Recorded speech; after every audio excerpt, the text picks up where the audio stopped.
must have heard we're having a 30-minute board meeting tonight, so we'll get started without further ado. Everyone's had the agenda. Any questions, comments, changes, Dr. Rowland? Ford? No, sir. The agenda would stand as presented. Move to approve the agenda as presented. Second. Have a motion by Mrs. McFetridge and a second by Mrs. Cook to approve the agenda. All in favor? Aye. Opposed? We've also had the minutes from the previous meeting. Is there any changes or addendums we need to make to the minutes from the previous board meeting? I'll make a motion we accept the minutes as presented. Second. Have a motion by Mr. Luttrell, a second by Mrs. McFetridge. All those in favor? Aye. Opposed? There are none. This time we have a special time set aside for any patron comments for the board. Just understand we can't take any action on it, but we would appreciate your comments if you have any. Okay, next item on the agenda. Mr. President, I always enjoy introducing our student representatives. Tonight we have with us Ms. Megan Amendola. How'd I do with that? Close? Good, it's perfect. Megan is our Har-BER High School representative this evening. She is a senior. Her parents are Tony and Karen Amendola. Megan is in the Springdale school system for 7 years. She's taken 8 AP courses. Her favorite class at Har-BER was AP Biology. Maybe her first class, or favorite class this year is AP Language. Megan is on the Har-BER High bowling team and the Har-BER women's soccer team. She's a member of the Arkansas Comets Soccer Club. She's also a member of DECA and the Blue Crew and the French Honor Society, and she's president of the Har-BER chapter of the National Honor Society. She's the Public Relations Officer for the Student Council and Vice President of the Senior Class Council. You're just a pretty involved young lady, aren't you? Just a little bit. Megan plans to attend the United States Naval Academy. She's leaning toward majoring in chemistry, and she hopes to be a walk-on on their soccer team. We're so glad to have you, Megan. Would you come and lead us in the pledge, and we'll begin our meeting.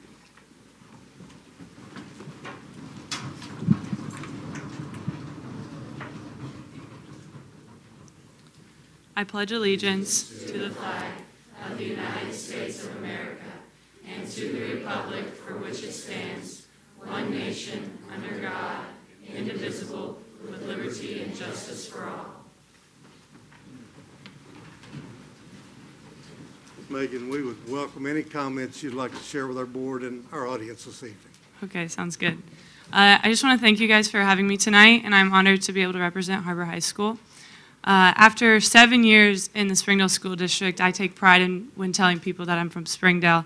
I've really gotten the chance to build relationships with my teachers and administration, and just everything that they've offered me throughout the years has really been like a key asset to where I'm headed in the future. I'm fortunate to say that I was accepted into all 3 service academies, but I chose the United States Naval Academy because that's where my heart led me. I really felt like that's where I am going to thrive the most and the greatest opportunities that are going to be offered for me. If you guys have any questions for me. What other schools have you attended in Springdale before? I know obviously Har-BER, but Right. before that. So I went to Young for 2 years, and then I attended a Catholic school for 7 years, St. Raphael Catholic School. And then I went to Central, Junior High, and now Har-BER.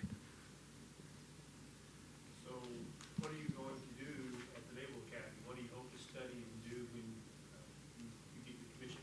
Well, I've always loved science. It's like been one of my favorite subjects. So I'm leaning towards chemistry because I don't have a biology major at the Naval Academy. But that would give me the opportunity to go to medical school if I wanted to.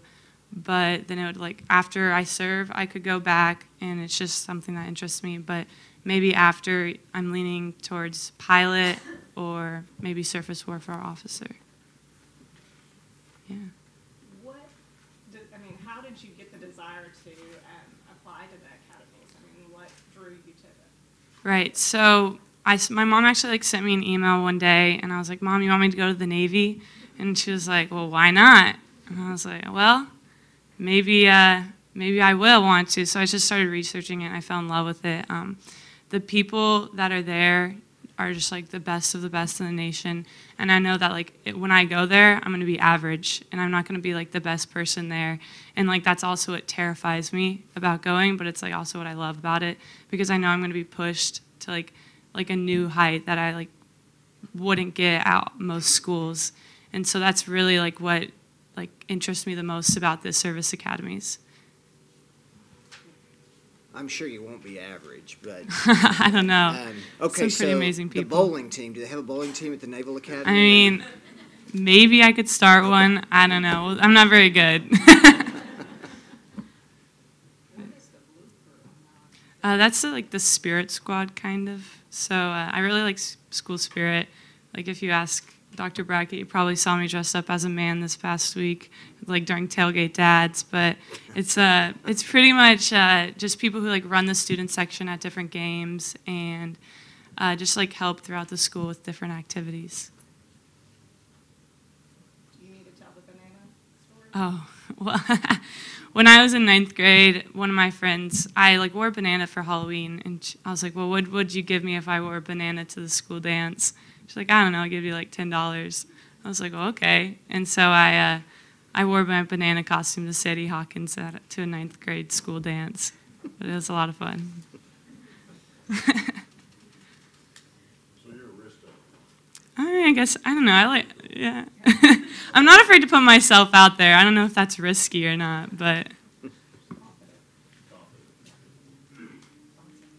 your parents are here? Yes, they're right here. They're proud of your daughter? Just a little bit. They expected more, but it's fine. We really wish you a lot of luck with it. Thank you.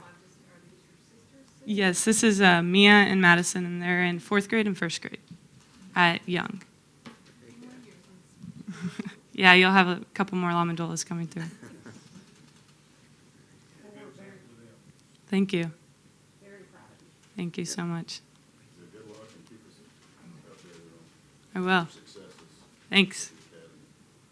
Thank you, Mike. Good job. Good job.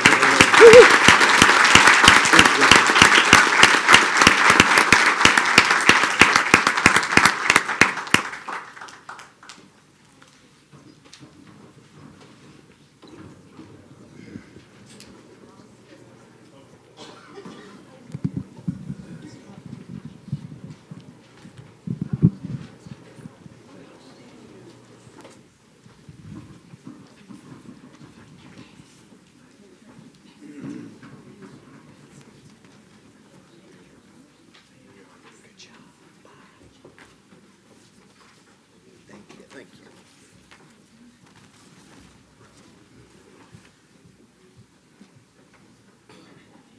Ms. Pogue, if you're ready, we'd love to hear this presentation. Thank you. That was an amazing story, and I'm glad I got to hear that.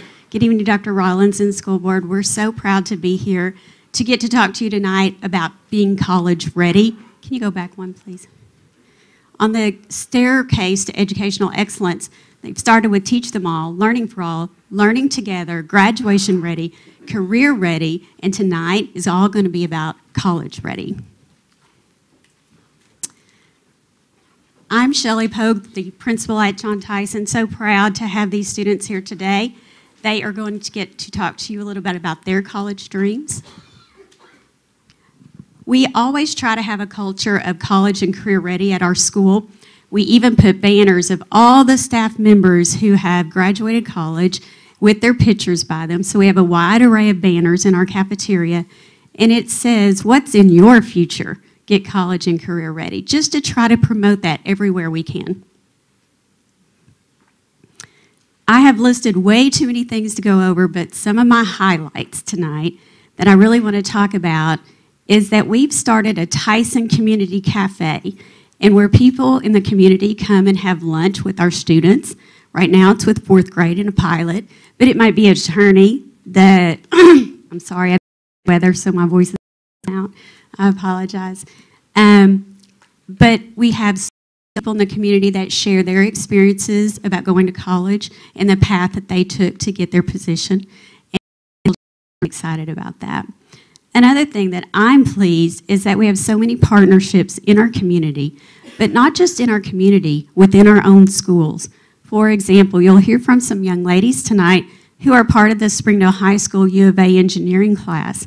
They meet on Saturdays, and they give their time to learn about engineering. Another thing is the Don Tyson School of Innovation sends their East Club to come and help our drone club that we started last year, and it's really taking off, so to say. Also, HAR-BER High School has helped us with teaching Spanish to students, and I think that's a really cool endeavor this year, so that we're getting started. So not only in the communities, but also within our own schools.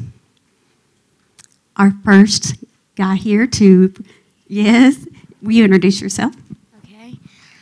Hello, I am Zach Hansen. Good evening, Dr. Rollins and school board. When I grow up, I'd like to become a cardiologist. Cardiologists need to be smart, caring, you can't be nauseated by the body or blood, you must be good at math, science, and technology, and ready for any sudden emergency, like a myocardial infarction or heart attack. You also need compassion and hope for your patients. I plan to attend the School of Innovation, take the ACT and earn my associate's degree, then get my biology degree at the U of A. My ultimate goal is to attend medical school at Harvard, or UAMS if I can't get in, with a focus in cardiology.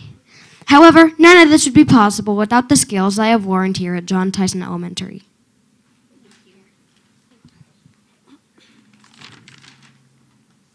My name is Dennis Figueroa. Tonight I will talk about my dreams of being an architect.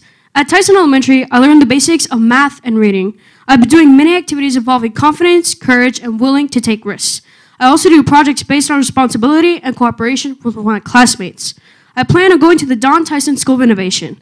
There I will take the ACT and/or SAT and earn my associate's degree. I will move on to the Georgia Institute of Technology. This school will challenge my knowledge and instincts, and I will work as hard as possible. I will earn my bachelor's degree and study about 4 to 5 years in architecture. After I graduate college, I will earn jobs as an architect and build a brighter future. Thank you.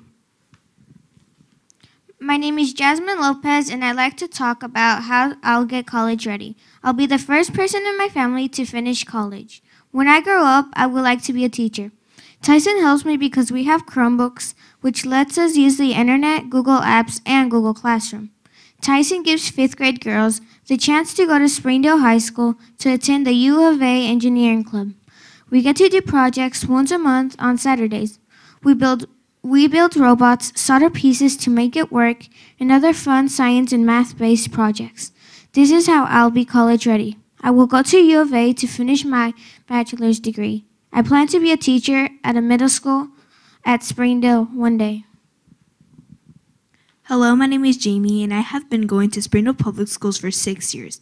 I'd like to be a chemical engineer one day. I was inspired to be an engineer by an opportunity to attend the U of A engineering program at Springdale High School. The engineering club helps me learn about different types of engineers. John Tyson has helped me create a vision of going to college with developing skills such as math, reading, science, social studies, along with having strong character and work ethic. My name is Valeria Martinez, and I'd like to talk to you about my college-ready plan. When I grow up, I'd love to be a teacher. Tyson has helped me because they have the best teachers. They've helped me develop many skills so I can be a great teacher one day as well. I will also need to continue to get amazing education with strong math, reading, science, and social studies skills. Also, I am honored to be in the U of A engineering camp. We go on Saturdays and we do projects which teach us about connecting wires, safety rules, and other fun math and science activities. When I graduate from the U of A, I will be looking forward to interviewing the principals at one of the Springdale middle schools to start my career in teaching. Thank you. My name is Alicia Alfres, and I'd like to talk to you about being college ready. John Tyson has helped prepare me to achieve my goals by teaching me math, science, and reading, but also skills like cooperation by participating in school clubs like Drone Club, music, games, and more. When I finish my education in Springdale schools, I will transfer to the University of Arkansas in Fayetteville to earn a bachelor's degree in mechanical engineering. Thank you. Let me give them a hand.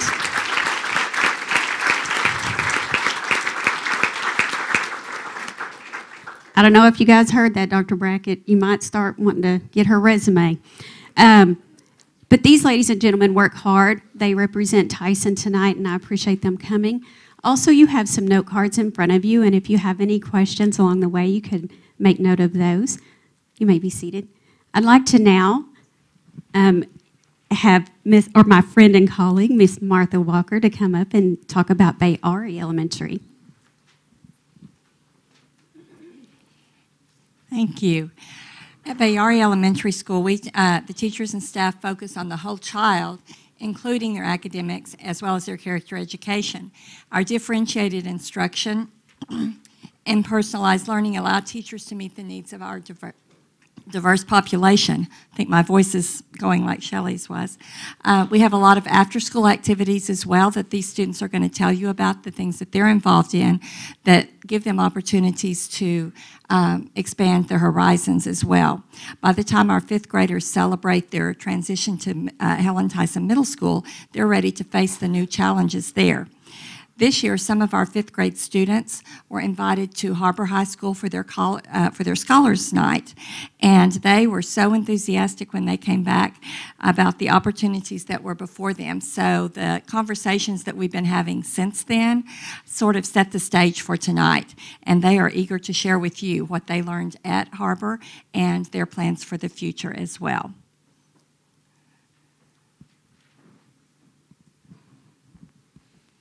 Hi, I'm Caden Morris. Today I'm going to tell you about how Bayari is making us college ready. One way is by Odyssey of the Mind, helping us to learn to design sets, props, and costumes. Our OM team also helps us think outside the box. Another way is by our great character building programs with activities like soccer club, big friends, safety patrol, and more, teaching us to work with others really well. These are skills that I will use every day for the rest of my life. At Bayari, we learn things like basic coding in library and in our GT program, teaching us about technology and video game design that really let us design our own games on coding.org. For instance, right now, we're working on a marble maze that we have to make completely from scratch in library. These activities are preparing us for jobs of the future. In conclusion, I feel that Bayari Elementary is helping prepare me for college and a career. Hello, my name is Camila Gonzalez, and today I will be telling you how Bayari Elementary has been very beneficial to my education and how it has been getting me ready for college.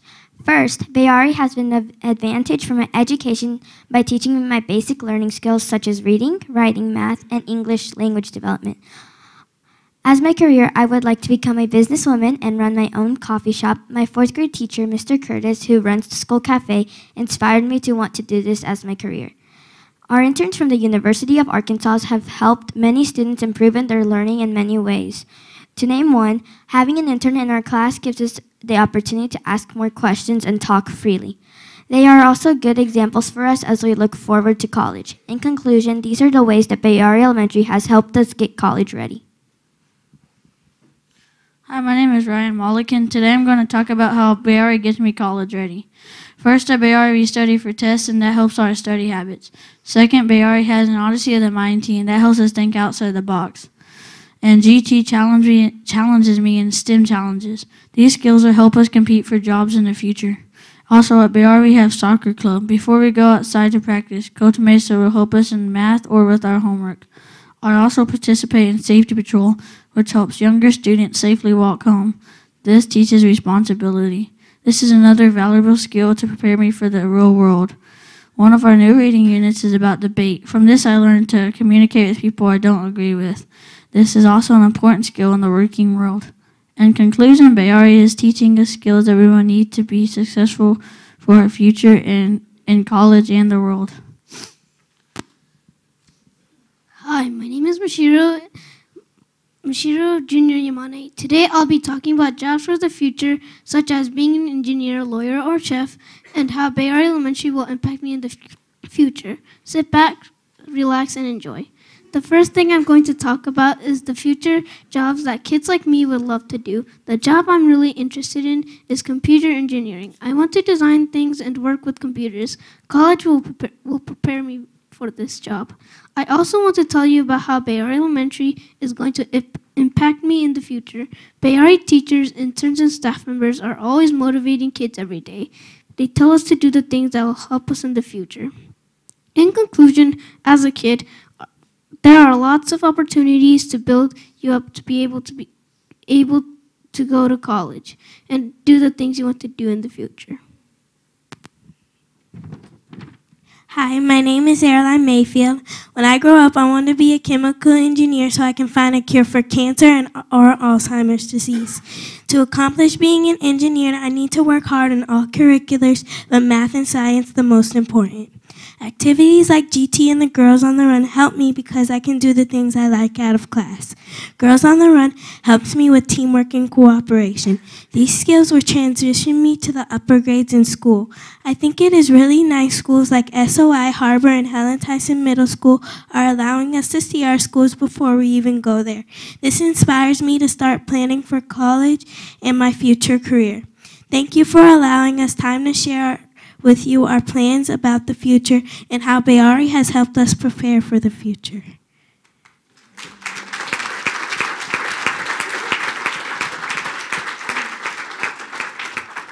As you can see, we're really proud of our Bayari Bears. They have done a great job, and they're very excited about what's going to happen as they move on up through our schools. And so now Ms. Shannon Tischer is going to present about Southwest Junior High, where they will be going soon. Good evening, Dr. Rollins and School Board. At Southwest Junior High, it's very important to us. As the young lady just said, she appreciates the opportunity to visit various schools before they attend. We have the same idea where we want our students, even as early as 8th grade, to be able to go on college visits. And so there are a couple of different ways that we provide those opportunities, and I have some young ladies that I'll introduce in just a moment that will tell you about that. We are fortunate in our district that we partnership with the University of Arkansas in a research grant where our 8th grade students from all across the district have an opportunity to go on college visits to the University of Arkansas. In addition, we have the hiking club at Southwest Junior High, and in place of a winter hike, which would normally take place in February when it's way too cold, our sponsor, Mr. Joshua Granderson, arranges a full-day college visit to the University of Arkansas Fort Smith. And we use our Walmart Meet Futuro partnership money to give them the full visit where they even get to eat the buffet in the student union and go through the dorms, and they get to do the whole deal. And so I would like to introduce two young ladies that have had experiences with these visits. One is Miss Allison Barron, and the other is Miss Carolina Restrepo.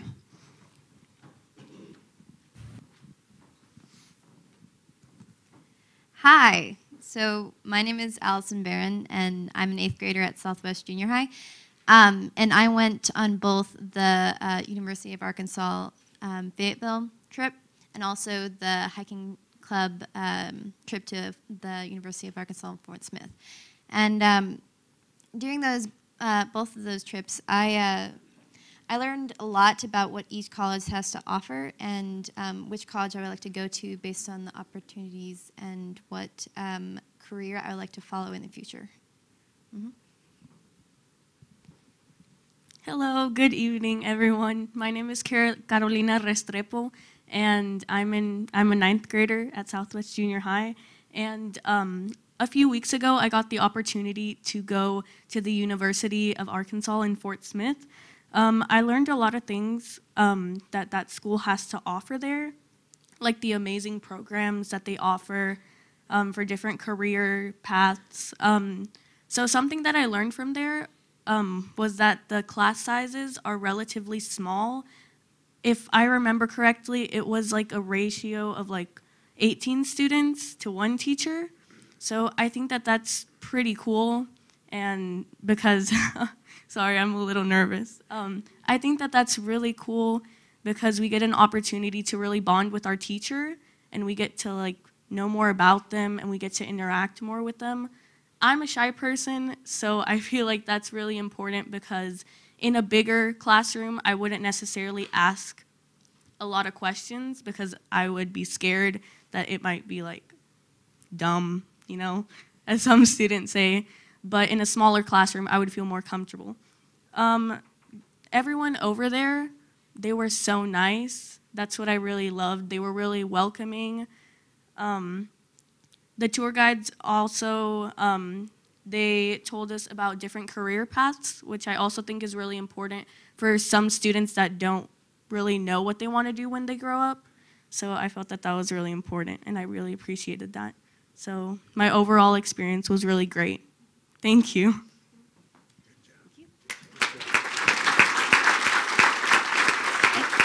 And next, and on the slide, those are just some of the photos from the University of Arkansas visit.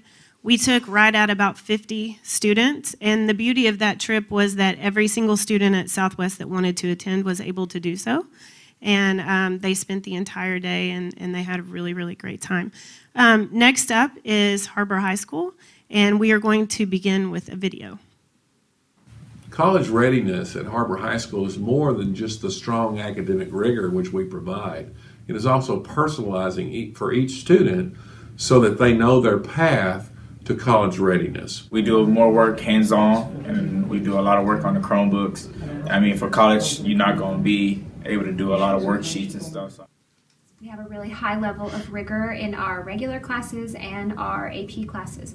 So we're always thinking about embedding sort of real world issues and letting the kids learn authentic research skills and application skills, how to apply the basic skills to a more rigorous curriculum. They really support you, and they, they motivate you that you can do it, and they help me get prepared by giving us certain assignments that they might show on the ACT or the exam, the AP exam. For me, getting students college ready as an AP teacher is really teaching them rigorous material that aligns with the AP test, much like they'll see in college, so that the transition from kind of high school content and expectations to college is pretty seamless and smooth, and that they will feel confident and comfortable in their abilities moving forward into a college environment. I think it's preparing me for college a lot, because it's kind of this good in-between where you get that face time of a high school teacher, but it's collegiate level academics, if that makes sense, can graduate a semester early at the end. So that's really awesome that I get so much of that covered just through taking classes here, and it's free. And I'm really excited to go into college, because I feel like through AP and my concurrent classes, I'll be ready for it. At HAR-BER, we have a program called Family Connection. It's new. Our students can go into Family Connection, and they can request their transcripts be sent to any college that they're asking. They also request teachers and counselors for recommendations through the Family Connections. Also through Family Connection this year, we're starting where all students can see the scholarships that are offered to our students, all the local scholarships. They keep up with the dates on the college nights, so it'll help us know that you have to go to this college night, so that you'll get to know the college fairs and the colleges that you're interested on, and that really helped me on the decision on what colleges I wanted to do, or what colleges I wanted to get to.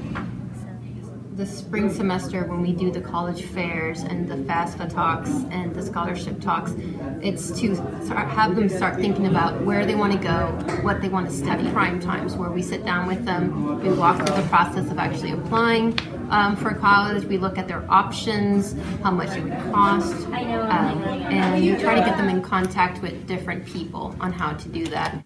And through our PLCs and through our advisory program, we also try to follow up with these students.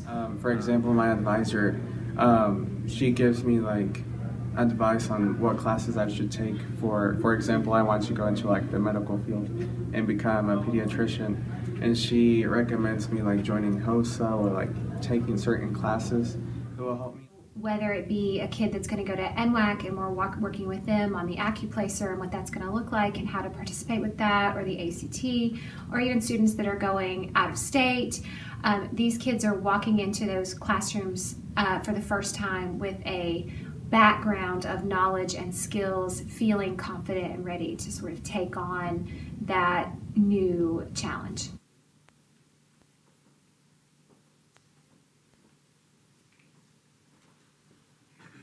Pieces of data that we looked at 5 years ago when we proposed to move to career academy houses was data about Arkansas, the state of Arkansas. And at that time, Arkansas was just ahead of one other state at the bottom of the conversation of how many baccalaureate degrees for adults there are in our state. So while we move toward personalization, we move toward career certifications, we also emphasized college readiness so that we can help with that issue in the state of Arkansas. Because I think our kids can, and because of your leadership, we're finding ways to do that. And it's in partnerships and collaboration that we're able to do that. Now, I would like Ms. Pogue to come back, and she's going to conclude.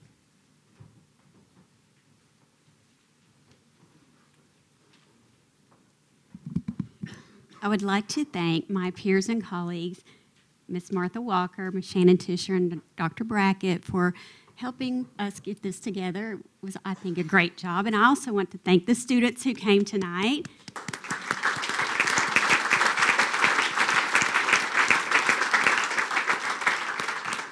And also their wonderful parents that came. Can you wave if you're, or stand up if you're in the audience? I know there's Mr. Figueroa.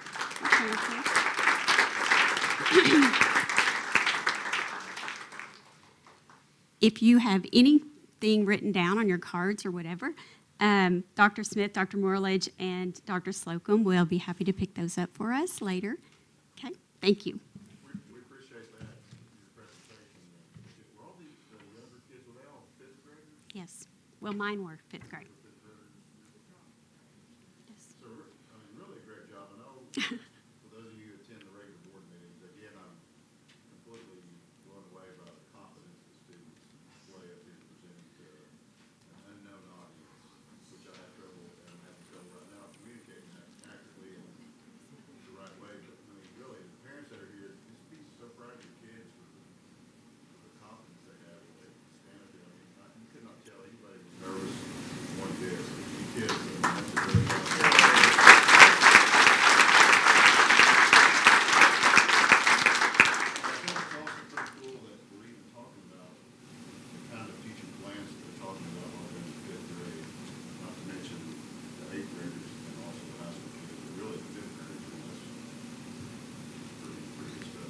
I think the earlier that we can communicate that, help them develop a vision and that mindset, then their plan maybe falls in place a little easier for them.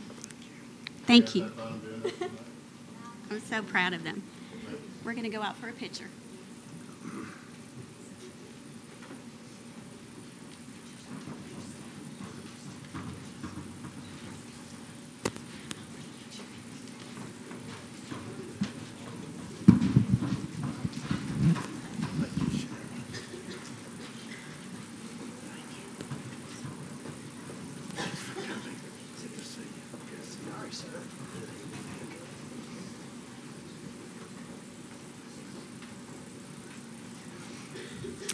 We have very, very talented children in our district and very, very talented teachers as well. Young Elementary has once again placed in the stock market game, and I believe Miss Flora is here. Miss Wendy Peters has been unavoidably detained, and of course, Miss Flora said, "Oh, I can do this. This is no problem." So I'm going to introduce Miss Flora, and she'll introduce our stock market game winners. Good evening. This is my pleasure. The boys actually had 4 team members. Bennett Hudson I don't believe he was able to make it tonight, or Christopher Lopez. And Bennett actually loves the stock market, and he is interested in pursuing more information about the stock market. And this is Aaron Osterly, who is also part of the team, and his parents are here tonight, and so appreciate that. And we also have Bryson Norwood, whose parents are also here tonight. And I would like to ask Aaron to actually, I'll ask Bryson. Bryson, I'm going to ask you to kind of tell a little bit about your project, but I don't want you to give away any trade secrets. If you're playing again, you might, I know you have secrets, so tell what you can, all right? And also tell about your award. So the game was really about trying to buy stocks and trying to have the most money at the end of the game. And then basically, if you won, you got to go to Little Rock, and you got to do all this stuff.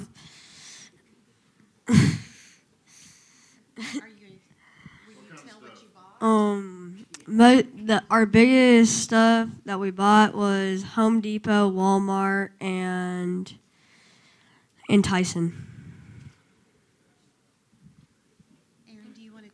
Aaron, would you like to tell what your favorite part of the project was? What I think was the favorite part was like buying all the stocks and learning about the stock market and how like you can buy, trade, and sell all the stocks. And the boys actually, for their category, they placed second in state. So I'm super proud of them, and they were honored at a luncheon in Little Rock. So we were very, very proud of them. Good job, boys.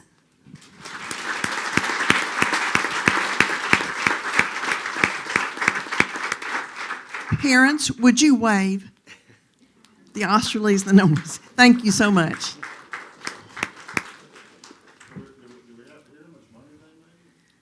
How much money did you guys make?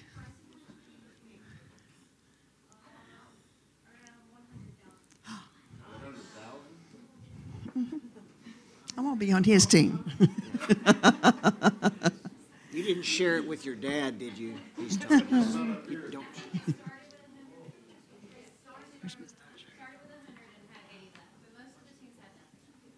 Oh, well, there you go. Good job.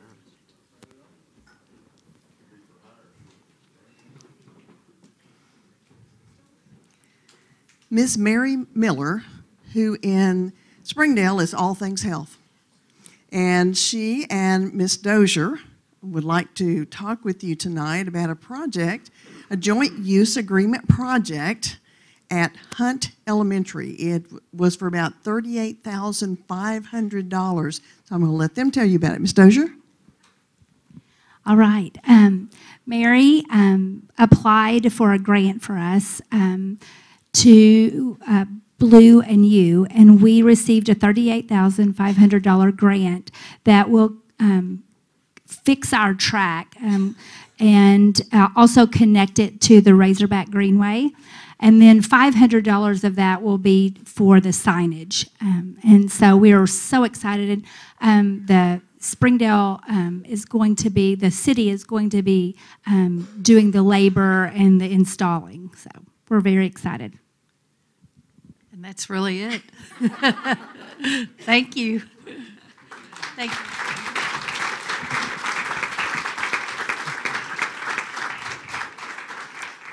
And that new piece of joint use agreement will be opening in August. And we'll have a grand opening celebration. Over at George Elementary on January 25th, we had a celebration over there, and I believe I saw some of you out there dancing. That day, our principal, Dr. Annette Freeman, had the flu. And the assistant principal, Ms. Beth Carter, had to step up and take charge of the meeting, and in my opinion, she hit an out-of-the-park home run. So, Dr. Freeman and Ms. Carter.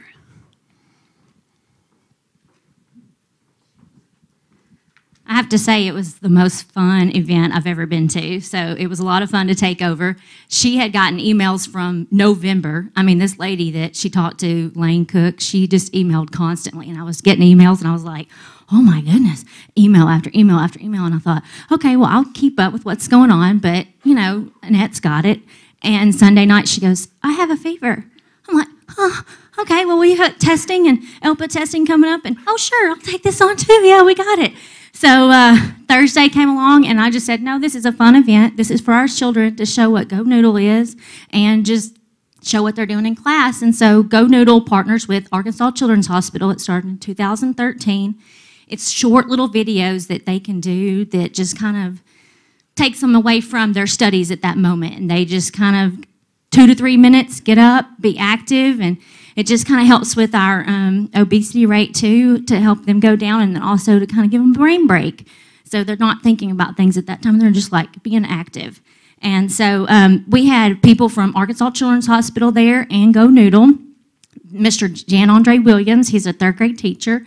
He was our model classroom in our cafeteria that day. And he showed us 3 videos that his classroom really, really enjoys doing. And then they got to go off and visit 4 other classrooms. So Miss Sally Newton is a 4th grade teacher. Mrs. Core does 1st and 2nd grade. And let me think, who else? Oh, Miss Lee is a kindergarten teacher. And then Mrs. On is our pre-K teacher. And they were chosen based on their usage. So they were like our top classrooms on the usage of Go Noodle. Thank you very much.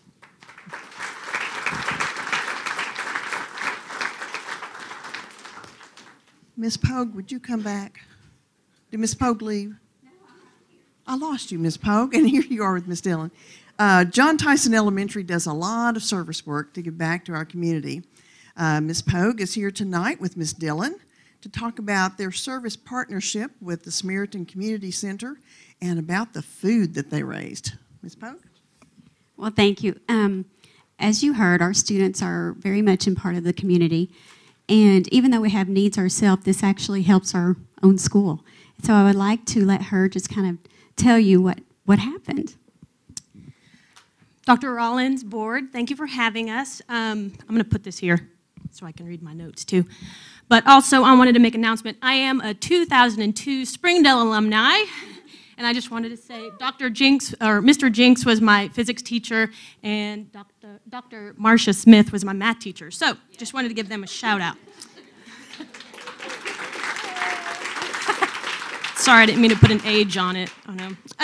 So, the Samaritan Community Center is proud to announce that John Tyson Elementary School is the winner of our 9th annual Samaritan Community Center School Food Drive.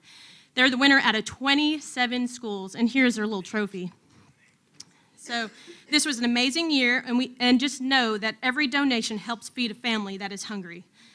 The total of food that was collected was an estimated 32,625 pounds. Of that 32,625 pounds, John Tyson Elementary School collected 3,600 pounds.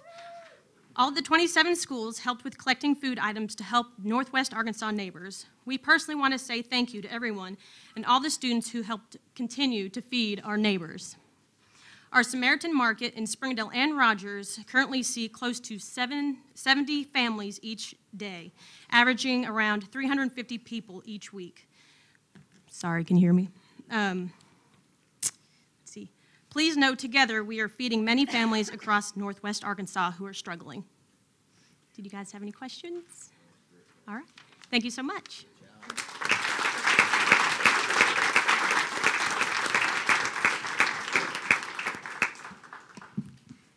This year, many of our 4th grade students read a book called Wonder. Maybe some of you saw the movie.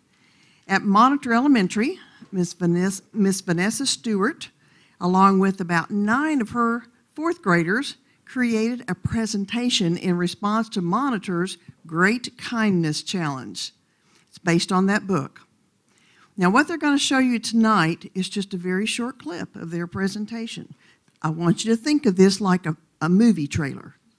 And if you'd like, we'll be glad to send you a link to the entire thing. Ms. Stewart, would you please come forward and bring your students with you and introduce them to us?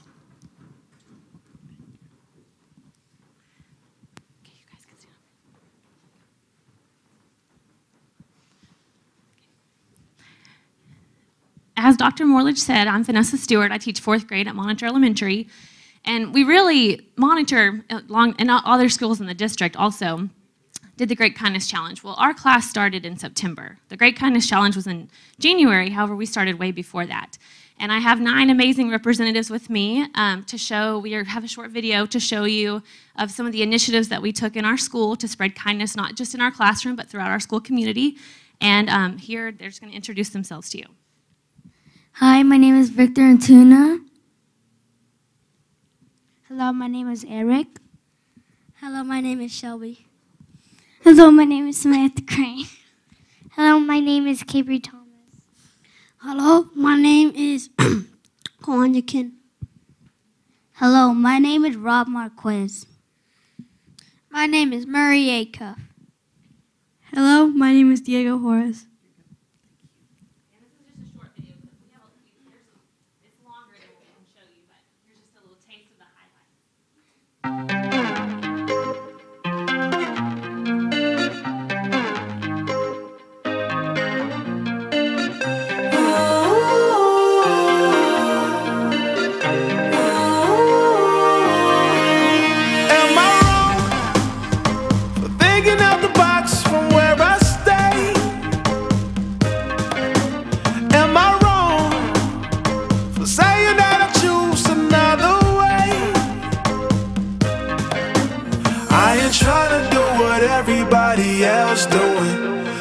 'cause everybody doing what they all do.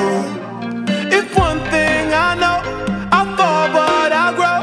I'm walking down this road of mine, this road that I go home. So am I wrong for thinking that we could be something for real? Now am I wrong for trying to reach the things that I can't see? But that's just how I feel. That's just how I feel. That's just how I feel. Trying to reach the things that I can't see. Am I tripping for having a vision? My prediction, I'ma be on top of the world. Walk the walk and don't look back. Always do what you decide. Don't let them control your life. That's just how I feel. Oh, fight for yours, so don't let go. Don't let them compare you, no. Don't worry, you're not alone. That's just I told you it was just a trailer. We'll be glad to send the link to you, but we are so proud of all of our fourth grade students, not just the ones who are here tonight, but aren't these some amazing kiddos? Yeah. So, Ms. Stewart, thank you very much for bringing them to us tonight, and if you'd like, we'll be happy to share that link with you. Oh, absolutely.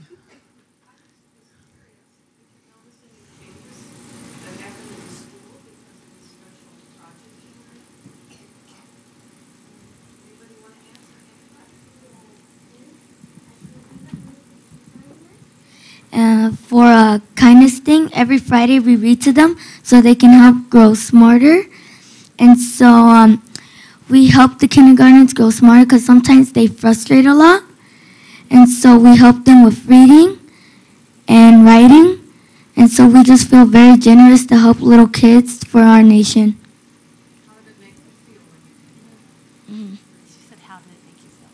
Well, it made me feel very generous because I like helping little kids. Because once I was 5, my big sister gave me a book about her showing love to me, and that made me very kind.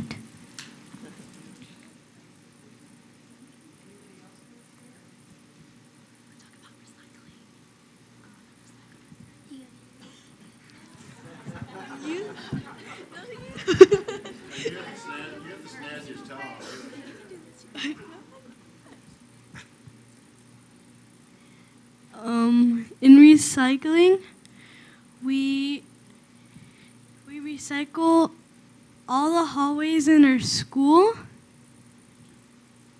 on every Friday, and then we take it out to the recycling bin, the big one. And what I describe, my hallway on Fridays is pretty good.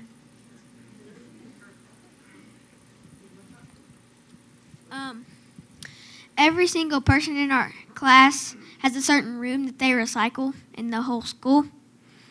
And so we have main recycle managers that go to every hallway and help them recycle.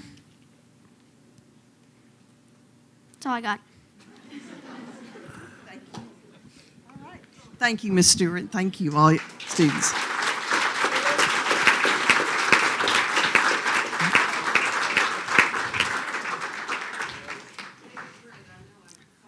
Oh, but did you, they can stand up to the task.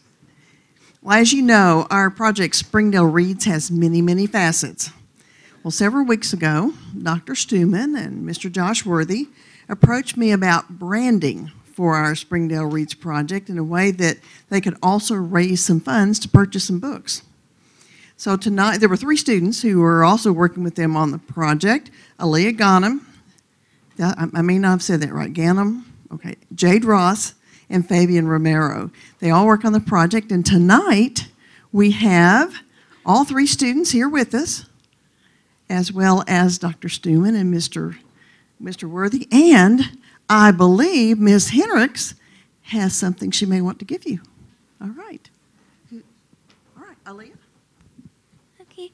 Hello. So research shows that reading is like exercising. If you don't keep practicing, then you lose your progress. So we wanted to design a program to help get more students reading a lot more over the summer. So we're partnering up with Camp War Eagle to help bring books to students over to Springdale students over the summer.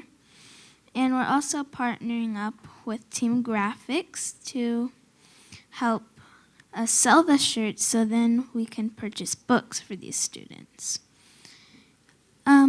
We're also finally we're partnering up with Once Upon a Time Books to also help supply some more books to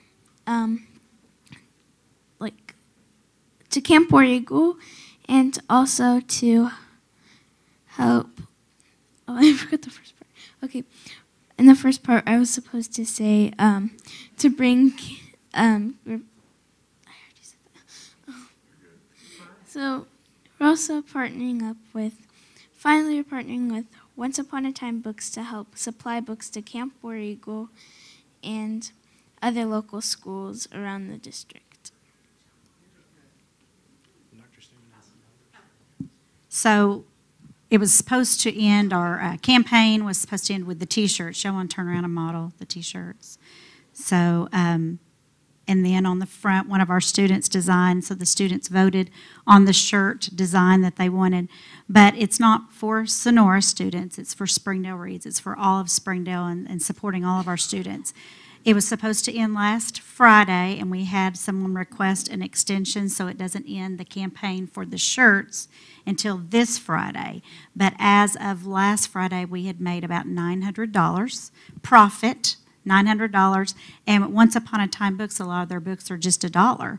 So, and then we also get our 25% educator discount. So it means close to 900 to 1,000 books that we will be able to supply to Camp War Eagle to keep students reading over the summer, and then also throughout the school year support some other schools.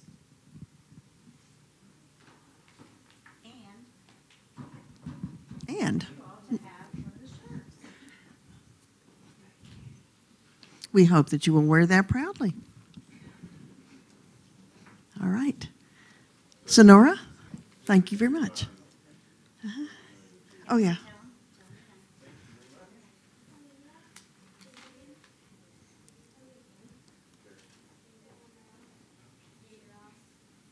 Okay.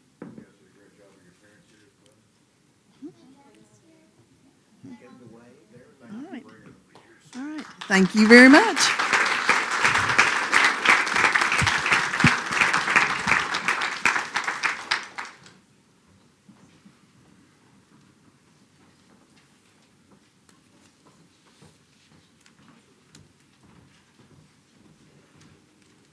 Good evening.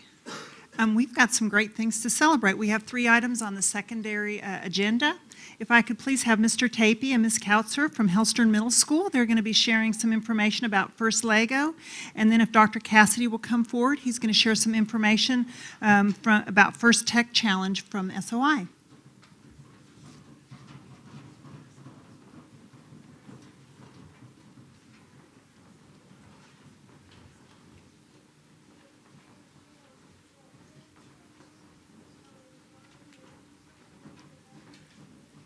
Hello, school board. I'm Knox Graham.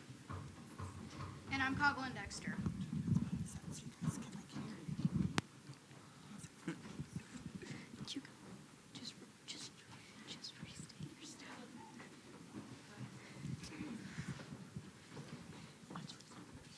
I'm Knox Graham. And I'm Coughlin Dexter. First Lego League is a Lego robot competition. It may not sound that interesting, but it is more challenge than you would ever think. There are 4 different parts to the competition. There are the core values presentations, the project presentations, the robot design presentations, and the robot game. The project portion of First Lego League consists of research for a project, development of a solution, and a presentation to display our information. The next portion of First Lego League competition is the core values. In the core values, the judges prepare a teamwork challenge for us before we go in and start our presentation. Our presentation consists of some type of kind of display board, and our in our case, it was a trifold board to help us demonstrate how we execute these core values in everyday life and in practice. The robot design presentations show how we use the core values to design our robot, and the robot game has our robot do different tasks on a large table autonomously for points. Every year, First LEGO League decides a new theme for the project. This year, they decided that hydrodynamics would be the theme. Hydrodynamics is a topic based on the human water cycle, which is how humans use, dispose of, and transport water. This year, our team decided that we were going to focus on flat roof leakage. This problem is practical because we can implement it onto our school, and it's going to be there above our head 5 days a week for most of the year. And it's also a great problem and solution because we have a great community and good community members to help us just get the supplies we need, such as plastic water bottles, because the ramps that are used to divert the water off of the roof are going to be made of plastic instead of more expensive material. Our initial goal for this year was to make it to state. After we did that and we made it to Worlds, which is a fairly large accomplishment, we decided our next goal for this year would be to implement our project. This is a project that can be directly applied to our school, and that has plagued our school for several years now. In fact, we have an anecdote about that with Braden.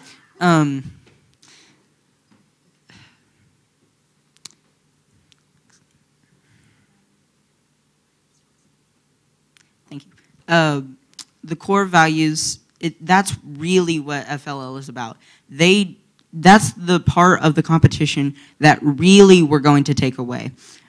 Yes, coding we might use if we're computer engineers or if we're involved in the robotics industry. Research we will use for our jobs and in the real world, but everywhere we can use the 5 main core values.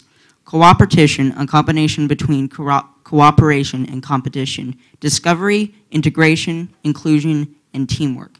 That's really what we take away from this competition, and it's really what is important in that we learn from this. Thank you.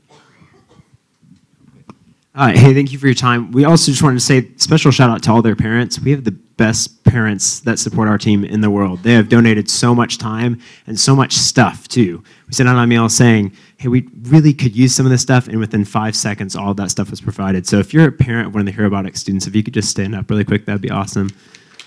Sorry to make you stand up. They're pretty awesome. And we have great administrative support too. A club like this costs a lot of money and a lot of time, and Dr. Lofton, Ms. Harrison, and Mr. McDowell are just fantastic for us, so thank you.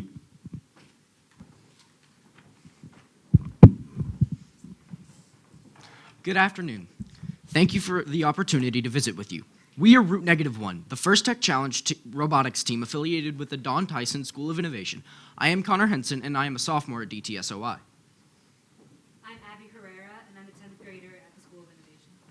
I'm Megan Bowen, and I'm also a 10th grader at the School of Innovation. I'm Isaac Beneflor, and I'm a 9th grader. I'm Taylor Morado, and I'm an 11th grader at the School of Innovation. Hello, my name is Alyssa Rivera, and I'm an 11th grader. I'm Katie Vieta, and I am a 9th grader. I'm Dexter Johnny, and I'm an 11th grader at the Don Tyson School of Innovation. I'm Sarah Manus, and I'm a 10th grader. Catalina Peterson, 10th grader. I'm not Fayari, and I'm an 11th grader. Our coaches are Dr. Chase Rainwater and Dr. Richard Cassidy from the Department of Industrial Engineering at the University of Arkansas, and Mr. Drew Samuelson, robotics and engineering teacher at DTSOI. In First Tech Challenge, teams design, fabricate and assemble, program, and test an 18 by 18 by 18-inch robot to compete in a floor game. This game includes a 30-second autonomous period, followed by a 2-minute driver-controlled period. This game is played 2-on-2. In each match, another team is our partner, and 2 other teams are our opponents. These assignments are randomly assigned for qualification matches, but formal alliances are made for championship elimination rounds. In addition to the robot game, First Tech Challenge teams are judged on their engineering design process, their documentation of that process, innovation, control strategies, outreach, and teamwork. Our outreach activities include hosting and volunteering at First Lego League tournaments, supporting summer camps hosted by the U of A College of Engineering, mentoring 3 First Lego League teams at our school that weren't quite good enough to beat HAR Robotics, and mentoring 24 First Lego League junior teams at Young Elementary. We also volunteer at events at Cassidy's Children's Center, and this year we built a walker for one of their physical therapy clients. Our community partners for manufacturing custom parts and technical training include D&F Equipment Sales, Wayne's Powder Coating, and Pratt & Whitney. Our season is off to a great start. We have competed in 2 qualifying tournaments as well as the Arkansas Championship. We are undefeated in the robot game. We have been a member of the Winning Alliance in all 3 tournaments. We've received judged awards at all 3 tournaments, including the Inspire Award at the Arkansas Championship. The Inspire Award is the top award given at a First Tech Challenge tournament, and winning that award earned us an invitation to the First Tech Challenge South Super Regional in Athens, Georgia in March. We hope to do well enough at that event to also advance to the first championship in Houston. In addition to our team success, we have had some individual success. At the Arkansas Championship, Abby was named one of 2 Arkansas finalists for the Dean's List Award. The Dean's List is named in honor of first founder Dean Kamen. At the Houston Championship, 5 of these finalists will be selected as Dean's List winners. Also at the Arkansas Championship, Dr. Rainwater received the Compass Award, an award given to an outstanding mentor of a First Tech Challenge team. We will pass around the trophies that we received at the Arkansas Championship, and we welcome any questions you might have.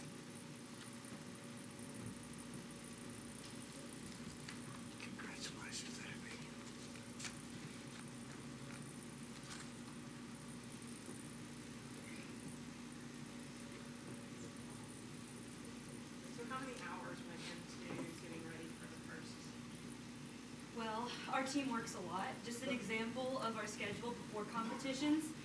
We're actually leaving for competition this Friday to go to the Oklahoma Championship, which we won 2 years ago. Our schedule, what it's looking like, is we're meeting every day of the week. Usually we meet Tuesdays and Fridays till 6:30, but our schedule, we're doing Tuesdays till 8:30 and Fridays till 10:30. We've been doing that for the past 2 to 3 weeks to prepare for this. So we put a lot of time into this, and we're really proud, and we hope we made you guys proud. I know these kinds of things come with expenses. As far as fundraising, what have you got coming up, events that we can promote or participate in? Tell us about that. Anybody know? So we have recently started a Domino's card fundraiser where we sell cards to the students of our school and businesses in the community that actually cut the cards of Domino's pizza in half. So you end up getting one free, and we've raised almost $600 in that, over $600. What I think we're currently trying to do is we're trying to establish partnerships with corporations in our community that do mechanical design or robotics engineering that can support our team. Because the students you see in front of here today, us and even the Halston kids, they're going to grow up to be robotic engineers, and we're going to rule the STEM field in Springdale and around the world. So we want to be sure that we have people investing in us because we need it, but it's also helping us learn. As we prepare to go to Houston, we're also trying to find some of those corporate sponsorships, as well as the plans in the works to raffle off 2 large Lego pictures, essentially, of a Razorback logo and a HAR-BER Wildcat logo. Raffle those off that people can buy throughout the city and state or the country. So if you guys have any ideas for any contacts, we're open for it. But thank you very much for having us here today. I love pizza.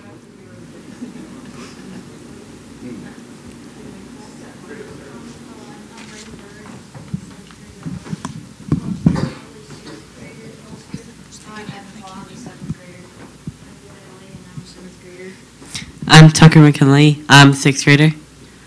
I'm JT Schmidt. I'm a 7th grader. I'm Kate Baldwin. I'm Kate Baldwin. I'm a 7th grader.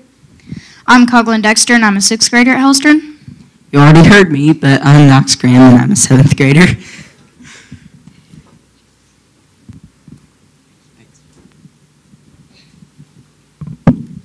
Okay, well, we thank you very much. We appreciate you guys coming.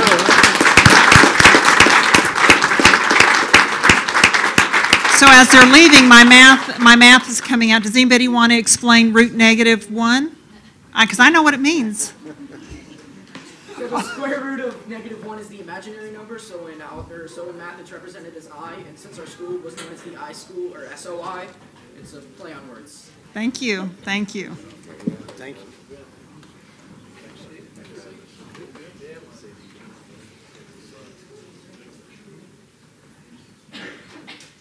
We have amazing students and we still have more to come. So as you know, we have outstanding choir and band programs in our district. Dr. Rollins was discussing with his leadership team today just how proud he is of the programs that we have and about the hard work that our band directors and our choir directors do. But at this time, we're going to celebrate some stuff with band. Last month, you'll recall, we celebrated All Region with choir. Now we're going to do All Region with band. So if I could have Mr. Ford come forward, please. He's going to share some students and some of the students' names. Thank you all. Band students that are represented of our district, come on up here and stand beside me on either side. Give you guys a chance to, we've asked for one student to come from each of our 4 junior highs and 2 high schools, and so I'll let them introduce themselves shortly after I tell you about their accomplishments. If we had everyone that made all region in our junior high district, in our district in the junior high, there would be, let me look, where's my total number? 139 junior high students in this room that made all region. I'm glad the Fayetteville administrator, that's one of our dads, left, because the next school had like 39, you know, so 38 to 39, I love to win by. So, at high school, HAR-BER High School and SHS had a combined 137, and that's out of 221 possible. So at junior high level, we had 64% of the entire all-region band, and that's a geographic area from Siloam Springs to Huntsville and from Springdale all the way down to West Fork.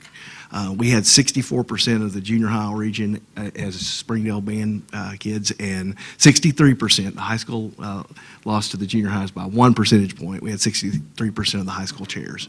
Our band directors, 17 of them throughout the district, are just doing a great job staying. We don't do very much of working on all region in classes. That's a set curriculum that every student in Arkansas has to prepare if they want to try to make all region, and then high school musicians have the opportunity to compete at All-State, which happened 2 weeks ago, and we had 32 All-State musicians in the district, that beat our nearest competitor.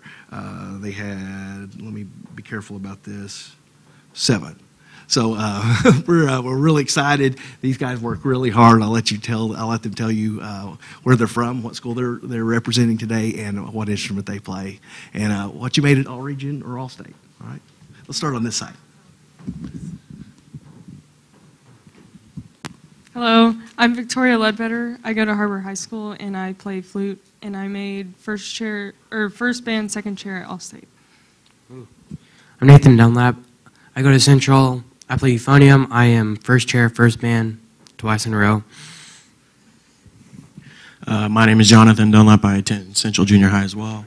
I made first band, second chair at All Region. Hello, my name is Corgan Burkett, and I am from Springdale High School. I'm a junior there. I made first band, 8th chair at All-State this year. What do you play? Oh, clarinet. Sorry. Clarinet. My name is Juana Arajo. I play the clarinet, and I made first band, 12th chair in all region. My name is Rudy Pedroza. I made first band, second chair, and I play trombone. My name is Brock Benson from Southwest. I'm a percussionist. I made first band, 4th chair. And I'll just conclude by saying, you know, how appreciative our students are and our staff of the support that Springdale gives the arts. These students up here, when we talk about college and career ready, when they're making all region and all state, I don't have all-state musicians that apply for scholarships and go in and audition that don't receive those offers. It's low-hanging fruit. Thanks to football in the SEC and in the South, these colleges want marching bands, and so that money's just waiting for them if they'd like to have any of it. So all they have to do is audition. Thank you very much.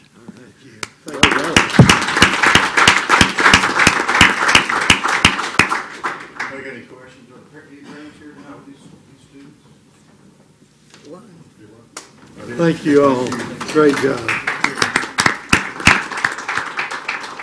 And I also want to acknowledge all the other band directors in here as well, so thank you for coming. We appreciate it. So, Mr. Ford's comment about appreciation of the arts, I graduated from Russell High School in 1984, and it's a few years ago. Springdale was the example then in band and choir. Not that I was in band or choir, but I heard about it and both my sisters were. Springdale's been the example for a lot of years. That's true. That's to be commended that we carried that tradition on. And I'm sure it was that way many years before that. Dr. Rollins was saying that just this morning about we've led this for so long, and you know we have just excellent directors. Yeah. Good job, y'all. Yes. Thank you. Do you guys want to come forward? Sure.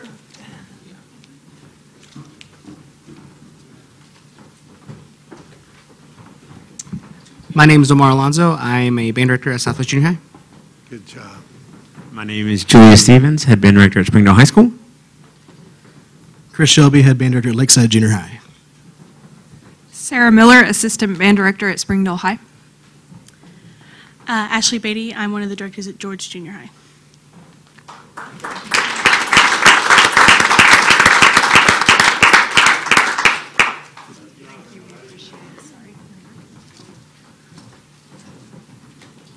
Very dedicated, very dedicated. The next item, if I could have Dr. Lyons come forward, please. On December 15th, she invited us to a celebration of the Archer Little Free Pantry, and she's going to share a little bit about that event.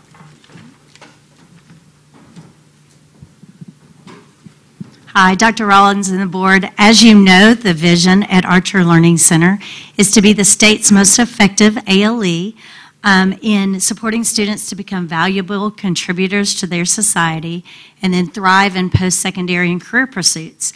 So the Archer Little Free Food Pantry is just an example of the first part of that vision and our students contributing to society. It began with Dr. Davis and Mr. Terrell, who host our Men of Honor Club, and they then partnered with Hyatt Jackson. And Hyatt Jackson came in. Hyatt Jackson's an architecture firm in Rogers. They sent employees down to mentor our students and to work through this process. So they designed this food pantry and then built this food pantry. So as you can see, the glass is all shatterproof. It says ALC on the front. Inside, it has shelving. It also has a case where you can put fresh fruit and keep it safe and cool in the summer and warm in the winter. So it also has, up on top, it has lights which are run solar power, and so at night it lights up so that people can see. So this partnership was also with Northwest Regional Hospital. Northwest Regional Hospital owns the thrift store that's right on Park Street, and so they provided the land for us to put this. We have a partnership with Walmart and with Seventh-day Adventist Church. They give us food, and we stock the pantry on Mondays and on Fridays. And it's kind of the whole give one, get one. If you probably can't read the side, but it just said, feel free to give. If you're driving by ever and you have extra food, you can stick it in there, and feel free to take if you need it. So we're partnered with the senior center across the street. They bake bread some Wednesdays, and then they stock it with bread on those Wednesdays. And then Dr. Davis is currently sending out a letter, and you guys can't tell him that I wrinkled his letter because he had it in an envelope, and I was like, oh yeah, I don't need that. I'm good, and now it's all wrinkled. But I'll pass this letter, and it's just, what we're going to try to start doing is just start to get buy-in from the community so that it's stocked 7 days a week, and start looking at businesses around the community just to stop by and check every day just to make sure that it's stocked. So you know where Meadow and Park, right where my building faces the park, it's just right on the other side. If you go straight down Park, that's the trail. Yep. And the thrift store is right over here to your right. So any questions? it's been amazing. It's been great for our students, and it is empty most days. So if you ever drive by, you can check it out. There's some days, especially before weather, that we make sure that someone gets over there and make sure that it's stocked. And the students enjoy it. They take wagons of food over and make it nice. So, all right, thank you.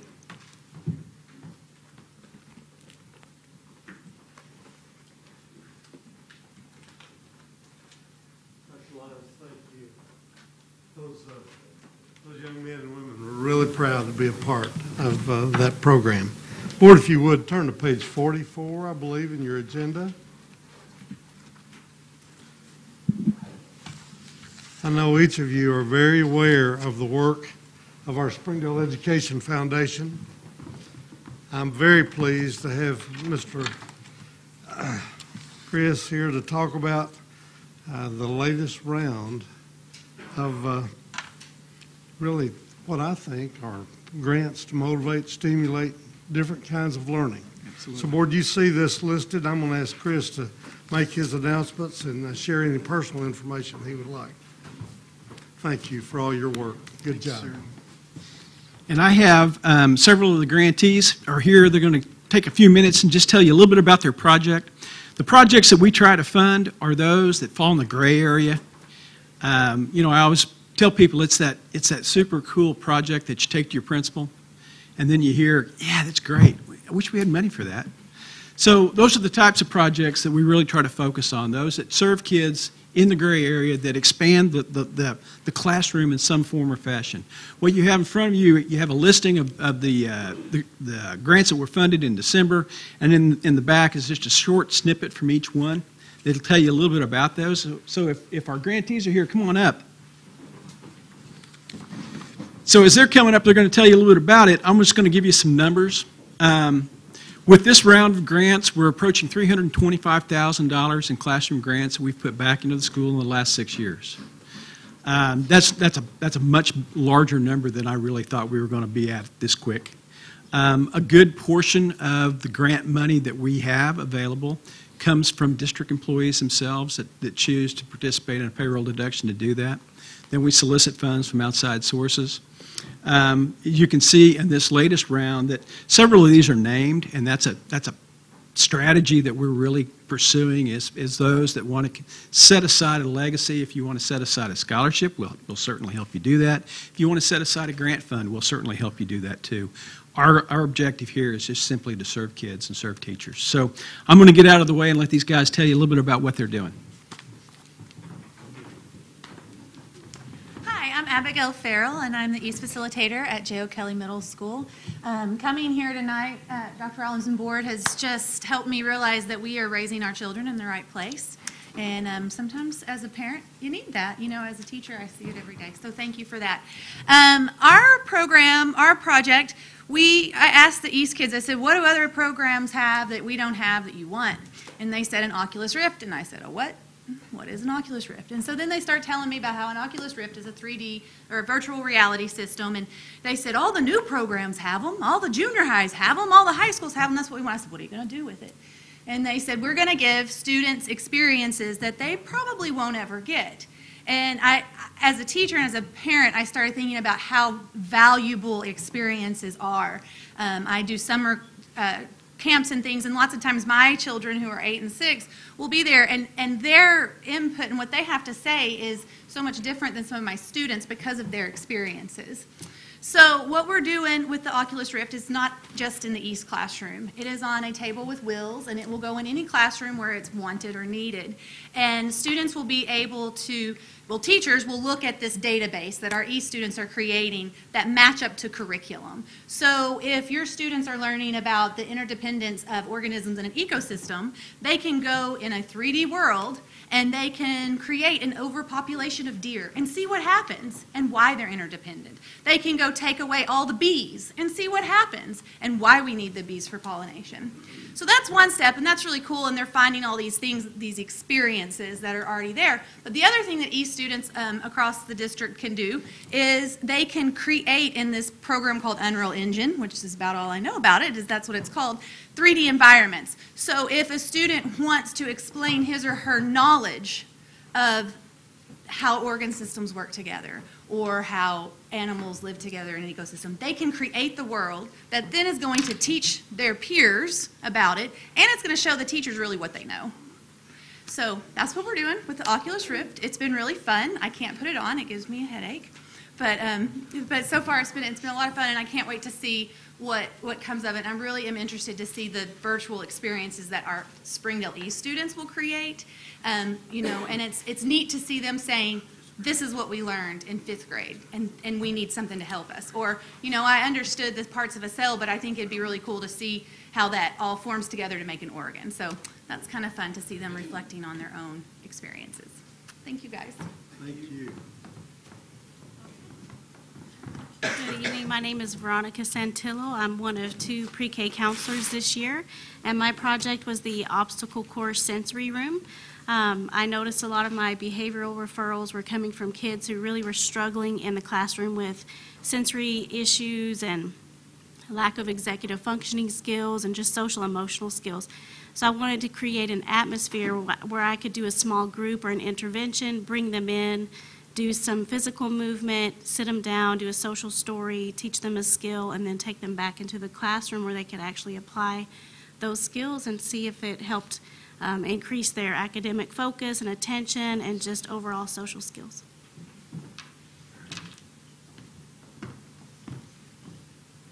Hello, my name is Radine Morley, and I'm the Library Media Specialist at Bayari. And what I'm using my grant for is to start a makerspace at our school. I'm new to the district. This is just my first year, but in my previous district, I did run a makerspace. And so I'm just getting it off the ground, and so I'm just buying some basic things right now. We are now in the middle of our arcade building for the 4th grade. Now, I know they talked about the virtual reality, and that's really wonderful. Well, my kids are making arcade games out of cardboard and duct tape. And y'all will be getting an invitation for April. We're going to have a family night where all the parents and the students will come and actually play their games. The 4th grade's making arcade games. The 5th graders are making marble mazes. Some of the grant is going to be for some coding things for my kindergartners, so we can begin with that. And I think that makerspace is really the great equalizer.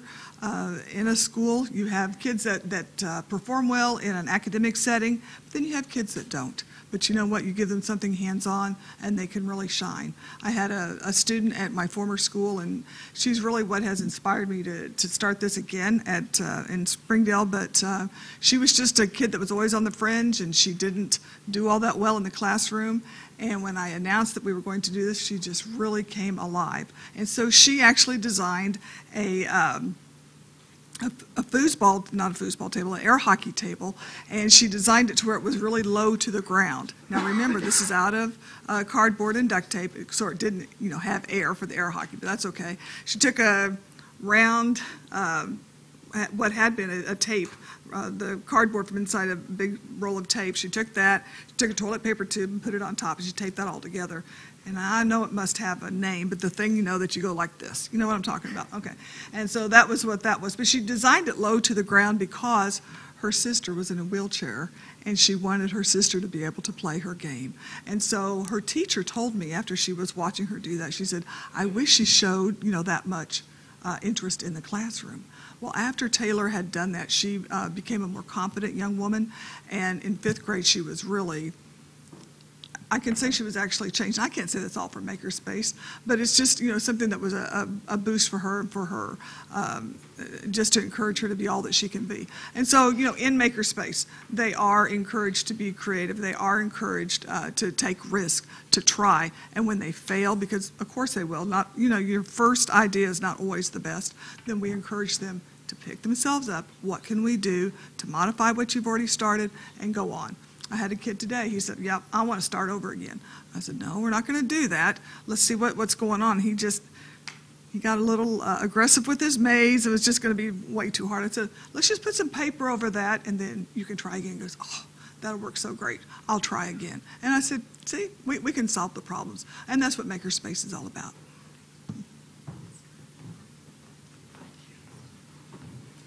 Hello, I'm Sarah Miller, the Assistant Band Director at Springdale High, and the money from this grant is going towards the purchase of new condenser microphones to be used by the Springdale Fine Arts Department. And I first really noticed the need for these microphones during football season when we were trying to amplify our xylophones and marimbas for this year's halftime show, and the microphones that we were trying to use are these type, which are for speaking, and when you're not right up on them, it picks up no sound.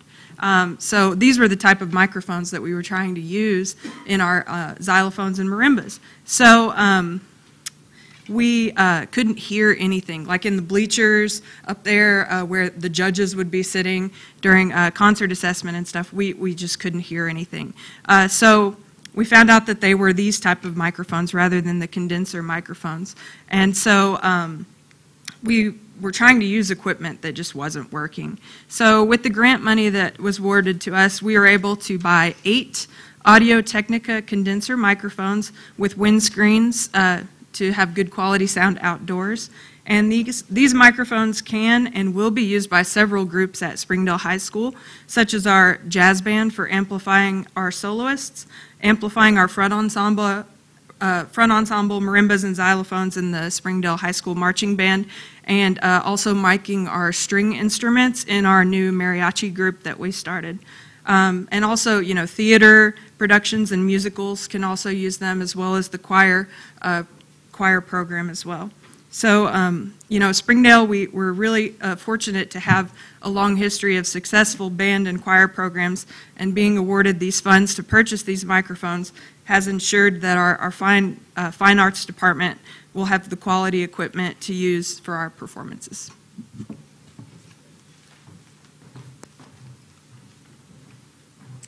Hello, I'm Jennifer Malugin. Dr. Rollins and the board, I thank you so much for having me tonight. And I just want to say thank you so much for the funds that we were given. I work at Monitor Elementary, and I also assist at Westwood. And I'm honored tonight to be able to just thank you for the funds that this grant provided for our steaming through time on an architectural adventure. I can't get it out. The kids were much more articulate than I was tonight. But with the funds that were provided, we were able to purchase Legos, balsa wood, and several different building materials.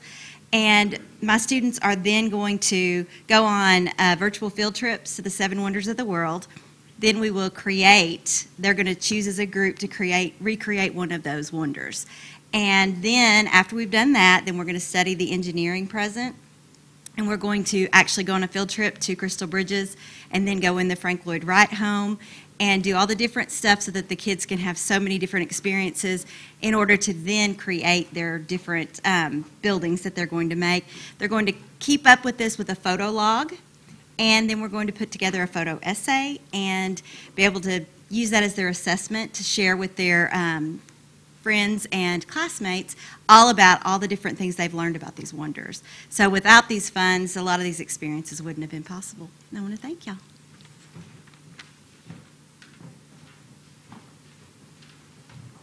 Hi, I'm Trish Dennis McClung, and I am the GT facilitator at Sonora Middle School and at Hellstern Middle School. And I received funding for a project called Trash to Robots. And while it does use recycled materials, there was something that was required to make that robot move. And so I was able to purchase a medium-size classroom kit of their Hummingbird kits. And Hummingbirds are a type of Arduino, which is basically like the little computer motherboard that you can then program. And what's really nice about the Hummingbird kits is there's no soldering. So they're kind of plug and play. And they're all color-coded, so it's a lot easier for middle school students to kind of learn the first steps of using an Arduino. And what's really cool about this is they can then also use things like Snap and Scratch, which is like a drag-and-drop type programming system, but they can also program using Python and Java, which is something that people are programming lots of things today. And so it's definitely something that could benefit them in the future.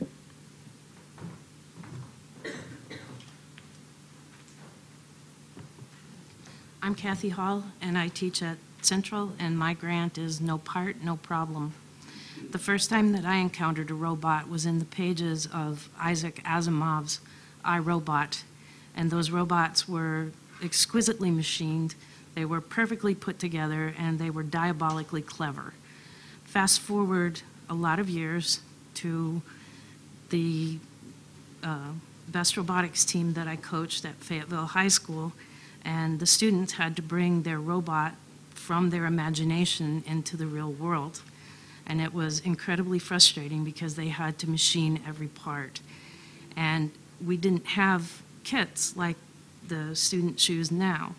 This grant will pay for a Nomad 833 Pro CNC machine. It's got a small platform, it's about 12 by 16 inches, and it will teach the students about designing and machining their own parts. And just as importantly, it will allow them to bring designs from their imagination into the real world and experience some of that frustration and that learning that you experience when you try to create something that you imagine. And I'm hoping that one day my students will join the ranks of the students that were here who have competed at these impressive competitions. So, thank you. That's great, Doug. Thank you so much. Good evening. I'm Angela Furnish. I'm from Archer Learning Center. I am the senior English teacher. I am the journalism teacher. I am the newspaper advisor. I'm the senior advisor, and I'm also the graduation sponsor. So, that being said, this year was the first year for me to teach journalism. And so we got in and we started learning about journalism, and this whole grant came from a project that the students wanted to do. And so as we started learning about it and learning about reporting and doing some research into it, they're like, we want to do a paper. I'm like, okay. So then I was like, we can't start writing a paper until we learn the basics of journalism and get into the rules of journalism and ethics and all that stuff. So they had lots of research to do before we could ever start writing the paper. So we were able to launch our first newspaper in October. And I call it a newspaper, but it kind of turned more into like the Archer News Magazine. We called it the Chronicles, the Archer Chronicles, and the students were the ones that came up with the name of it. So we published our Archer Chronicles in October. And the students, they went out and we took photographs and they interviewed each other. And we looked for all different news aspects, things that were newsworthy happening at our very own school. And so it was a great success, but we also were tied to using the black and white photocopier in the teacher's lounge, which meant I was the only one that could go in there and print. And it meant that I had to use it during non-peak hours. So there was a lot of time involved in that, but we, nonetheless, we prevailed. So we were able to publish our second issue in November. It was even longer this time. More pictures, more research. They were becoming more confident with how they were able to interview and interact with students. They were becoming confident in their interviewing skills. And I had one of my students who was very, very quiet. And he was not friends with anyone in the class when class started in August. He took the lead and became like our go-to proofreader in class.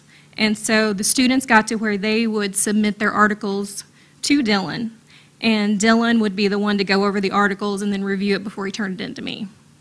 And he took the lead on that, and they got comfortable with having each other read their work.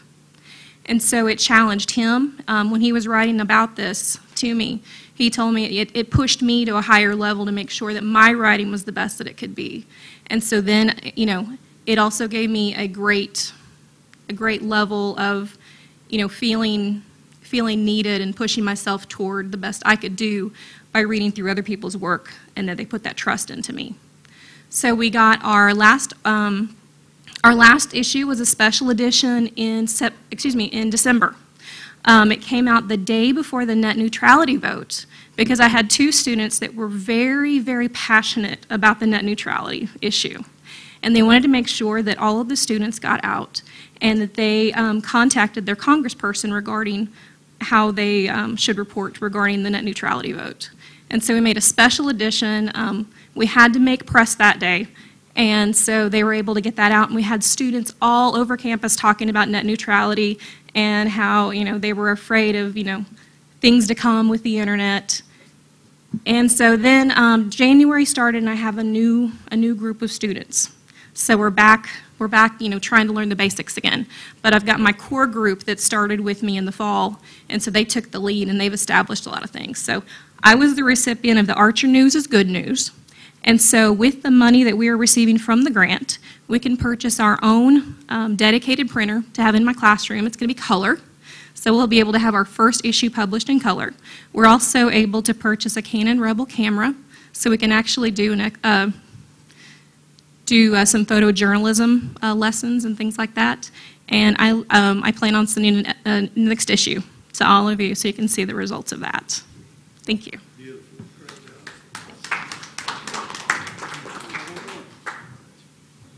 Hey, thank you for having me. I'm Caleb Johnson. I teach science at Springdale High School.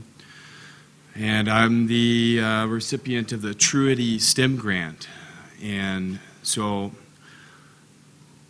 as a science teacher, we have some problems. And as a science advocate, we have some problems in America and the culture today. And that is that we have a lack of understanding of how to do science. And we've got a bad habit of teaching science differently than scientists do it. And science has shifted. We are no longer cutting animals open in class in high school to look inside them and to see how they're shaped. Now we are working at the very small level that we can't even actually see. And so we rely on teaching these concrete ideas that science has shown with abstract images, and students have a very difficult time engaging in science curriculum because of that. They can't see the Calvin cycle. They can't see what cells produce. They can't see how they grow and multiply. But luckily, algae is a wonderful type of microorganism. And it so happens that this microorganism is a wonderful case study in how to study biological systems at the macro and Earth scale and bring that all the way down into the microbiological level, and to add in engineering into the biology classroom, which is what students have to be successful in today's biology careers. And so we're growing algae, and we're going to make biofuel, and so that's the additional part, is students fail, and we as teachers often fail to show that science is relevant. Well, if you can't drive your car, you can't go far. But if you can make fuel, now you can see why learning and manipulating biological systems is valuable. Thank you.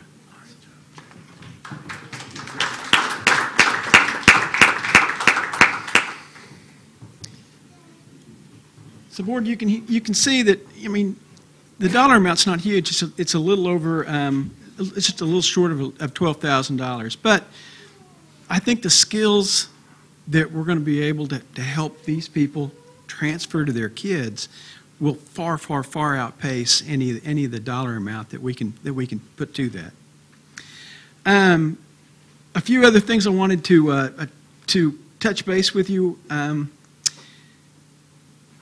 This past summer, Dr. Rollins joined. Let me back up. A year or so, almost 2 years ago now, we entered into a contract with a local fundraiser, a gentleman by the name of Walt Eilers, to help us in a campaign to grow an endowment for this grant, for all of these classroom grants. To date, of the target first phase $1 million that we're trying to raise grassroots, we're at a little over $850,000, so we're very close. The next piece of that is coming from partnerships with with local foundations, other funders, the usual suspects, so to speak. And so over the summer, Dr. Rollins joined us, Walt, myself, Jeanette Collins.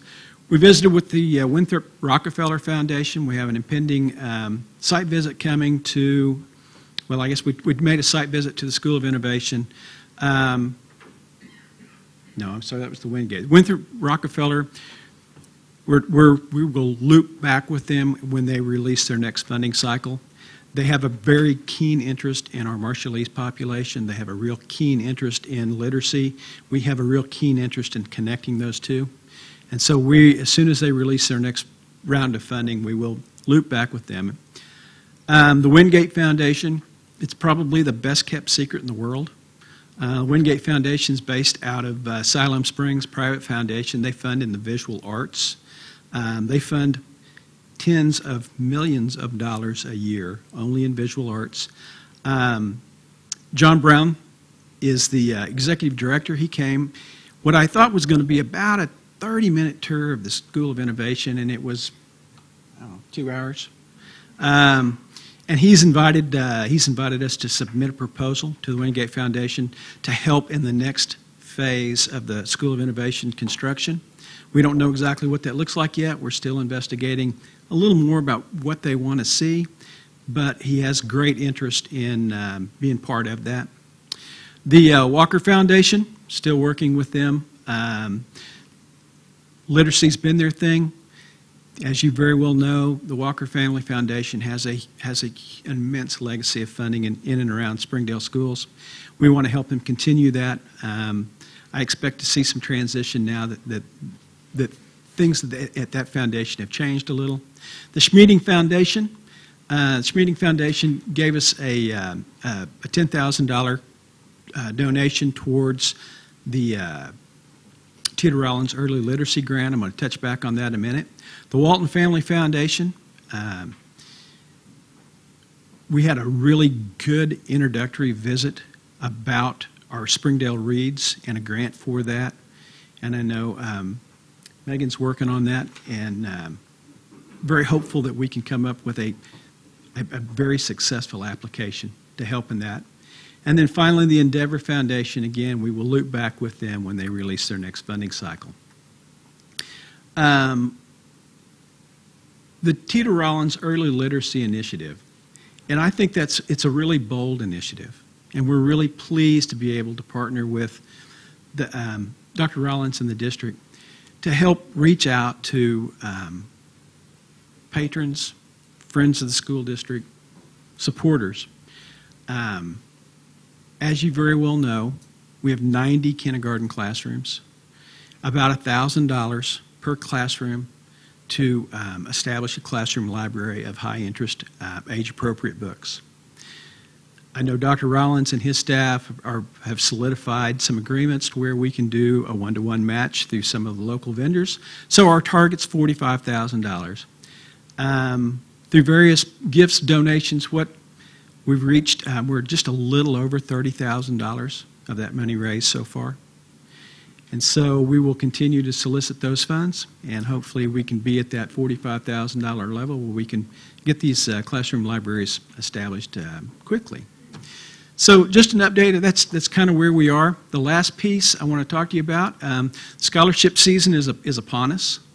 The applications officially opened February 1st. They'll close April 1st. I expect we'll have around 700 applications submitted to the foundation. We have awarded $311,000 in student scholarships since our beginning in 2011. This May, our anticipated payout will be $100,000, and it should be in excess of $100,000 each year moving forward, as long as the economy stands where it is. We now hold the endowment on 25 different scholarship funds. We currently have 62 kids on scholarship, and they are all over the country. 38 of those kids are on 4-year renewable scholarships. The rest are on 1-year only scholarships. We have 3 new scholarships that we'll roll out this May for the very first time. And so our community continues to see the foundation as a place to help establish a scholarship. That's the business we're in. We're here to help our kids. So what questions do you have that I can answer for you? Sir? Remind me again, how often do you go through the review process and then award? Is it monthly or quarterly? For the classroom grants? Yes. Twice a year. Yeah. So we just made these awards in December. We'll make our next award. We'll release the application in March. We'll close the application period in April. We want to make awards by May so teachers have money in order to acquire whatever they need over the summer. And so then we'll continue to do that 2 times a year. Mm-hmm. Right. Yeah. And we just moved to that twice a year this year. It was once. That's why yeah, it was once. We heard clearly from district staff, one of the things we need is we need access to funds more often. It's hard to plan for a grant now that might happen a year from now, and we needed to have the ability to respond to projects, things that pop up that, we didn't know about a year ago. So that's why we moved to twice a year. All right. Board, thank you, and I want to thank these recipients. These are the guys doing the work. My job's the easy part. These are the guys doing the work. So let's give them a hand, please. Thank you, Chris. Thanks, sir. Teachers, thank you. Great work. Really great work. Telling the Springdale story, Board, is really interesting and fun, and it's a phenomenal thing. Mr. Schaefer, come up and join me just a minute. Thank you, teachers.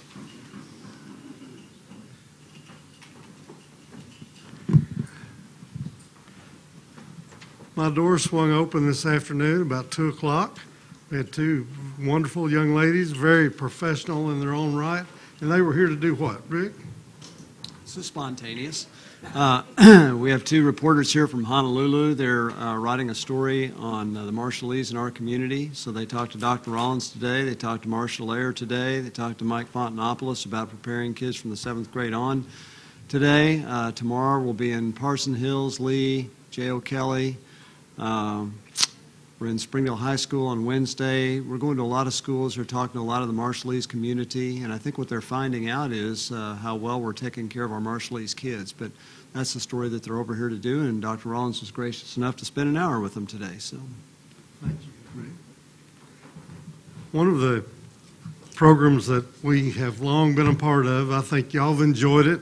Kevin, as I hand this to you, let me ask you to look at your schedule on March 8th, and I want to talk about the Leadership Springdale initiative. Our education day is March 8th, and obviously we'd love to have the board participate anywhere along the line, but Kevin, if you could help me open that session up, that would be a wonderful thing. So let me hand this to you. Speaking of spontaneous. Jeremy thought it was him for a minute, for sure. I could tell. Okay. So Cynthia, you have to send me a reminder. Keep him on his toes. March 8th, Leadership Springdale. Now, I need to tell you before y'all pass out with this agenda, this is a work in progress. We might modify. Mr. Luther will have me modify this just a little bit. But it'll be fun. It'll be a great day. The number of participants has grown. Kendra, where are you? She's in Little Rock, I believe, but I think that number was 20, then it was 25. Now I think we may have 30 or more participants. So the idea is to identify young business leaders in the community, bring them in, introduce them to the community over a series of meetings throughout the year, and this is our day with Leadership Springdale. So it really is a lot of fun, and hopefully we can continue to add to the Springdale story. Okay. Are we ready to transition? Dr. Cleveland, you ready? Kevin, I assume with the length of our agenda this evening being a little shorter, we'll just work through it. Is that okay? I knew that's what you'd want to do. I know him pretty well already. I sure do. Yep. Okay. First on my part, the PPC came up with a couple of really good options for a district calendar, academic calendar. As you know, academic calendars are very important. It's what our contracts are tied to every year. The focus this year, Dr. Smith was there for the final review as well. But our focus was on what's good for kids and what's good for children all the time. Secondary would be what's good for us adults. So we have come a long way with our academic calendar over time. If you'll remember, not too many years ago, we were only out for a few days at Thanksgiving. Now we've transitioned into a full week, and I know there was some angst a little bit early. Now I think we pretty much all vote that that's a great thing. I enjoy that time, and I know that kids and parents and teachers do as well. The main aspect here, there are two significant differences in the two drafts, Draft A and Draft B. The first would not be when we start. July, August, and September are all the same, if you've reviewed these at all. The first main difference would be in October. October, we have a 19th and the 22nd as potential PD days. Actually, they would be PD days. One would be a flex, one would be full PD. But overall, 71% of the staff voted for Draft A, and 29% of the staff voted for Draft B. The other significant difference that you may review would be in the Christmas break. Draft B would be 9 days, and Draft A would be 10 days, which would encompass about 3 weekends. The worry that some staff had was, what about our kids who need to eat? That is a worry. What about the kids who might need to come in and be warm? Well, we're going to do a really good job of continuing to send food home and provide for families, things like that across the district. Do you have any questions on the two different calendars? Calendar A is very similar to a calendar that we just are going through this year. Seems to work fairly well. Just a vision question here. Okay. The dates, but I can't see it. Oh. So on that draft day, is that the 24th of December? Is that when it was? Yes. Last day for kids and staff will be the 21st on a Friday. And that's just the way the calendar bumps in December. So the teachers. And they voted that one, right? Yes, sir. The day was the 3rd. Yes, sir. The teachers will come back in January on the 7th. The students will return on the 8th. It's a Tuesday. Question so on draft A, it shows the last day of school being May 23rd. For kids, yes. Just to make sure, for students. So if I understand right, if you have one snow day, that then becomes May 24th. That's correct. So there's no snow days built into this as I look at it right now. They all add to the end of the year. Okay. All right. And that's the way this year's is as well. Yeah. I knew we had made that shift in the last couple of years. I just want to make sure that I got it in my mind. So, all right.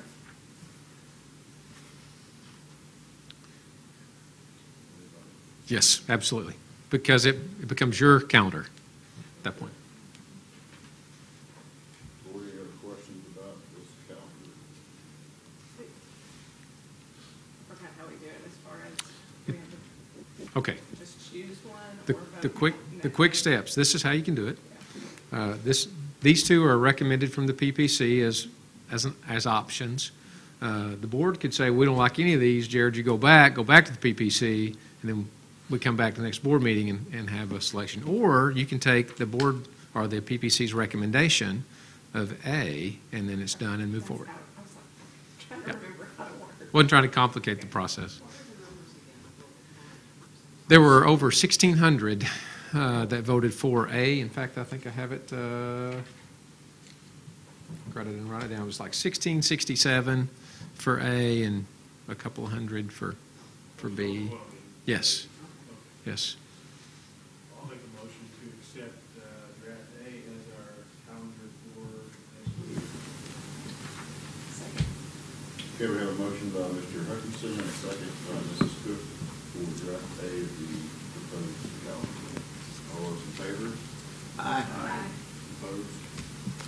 Great. Okay. We'll begin to publish that, and we'll clean it up and make sure it looks good before we put it on the website. I'm sure that parents and patrons want to know what next year's calendar looks like. I've already had a few phone calls of when we're starting school, when spring break, those kind of things. So people are already beginning to plan. The next phase of my report will be the construction report. As you know, we've been kind of slow for lack of a better word, over at Springdale High on their athletic facilities, mainly due to the weather. The track surface has to have 55-degree weather day for 5 continuous days or more in climbing to put that surface down. If not, we run the risk of that lifting. Yes, that's what they are. That's it's that rubber, right? And then they'll put a binding agent on there. But so we're slow, but we're just having to wait. We've never really planned on using the track this year for competition anyway. So this gives us a time to get our grass to grow right, to get it in, to get the track in, to get all the equipment we have. It feels good not to be in a huge rush. It'd be nice if we could use it for practice, but right now we just can't. And so it's one of those things. It is what it is, right, Doc? And we're going to try to make it a class track for the state and for Springdale High and our community. But that's just where we are. Over at the baseball field, you all have given us permission to go after and try to find some cost figures for lights, bleachers, concession stand, those kinds of things for HAR-BER and Springdale High to make those playable for baseball and softball. We're really pushing hard to do that, but we want to make sure we bring something to you that's right. We don't want to guess and come up with a number and it not be right. So if you'll just be patient with us, we're working on that. Coach Stellick's really working hard to raise some of those funds in a different way, and we're going to try to bring you something as quickly as we can.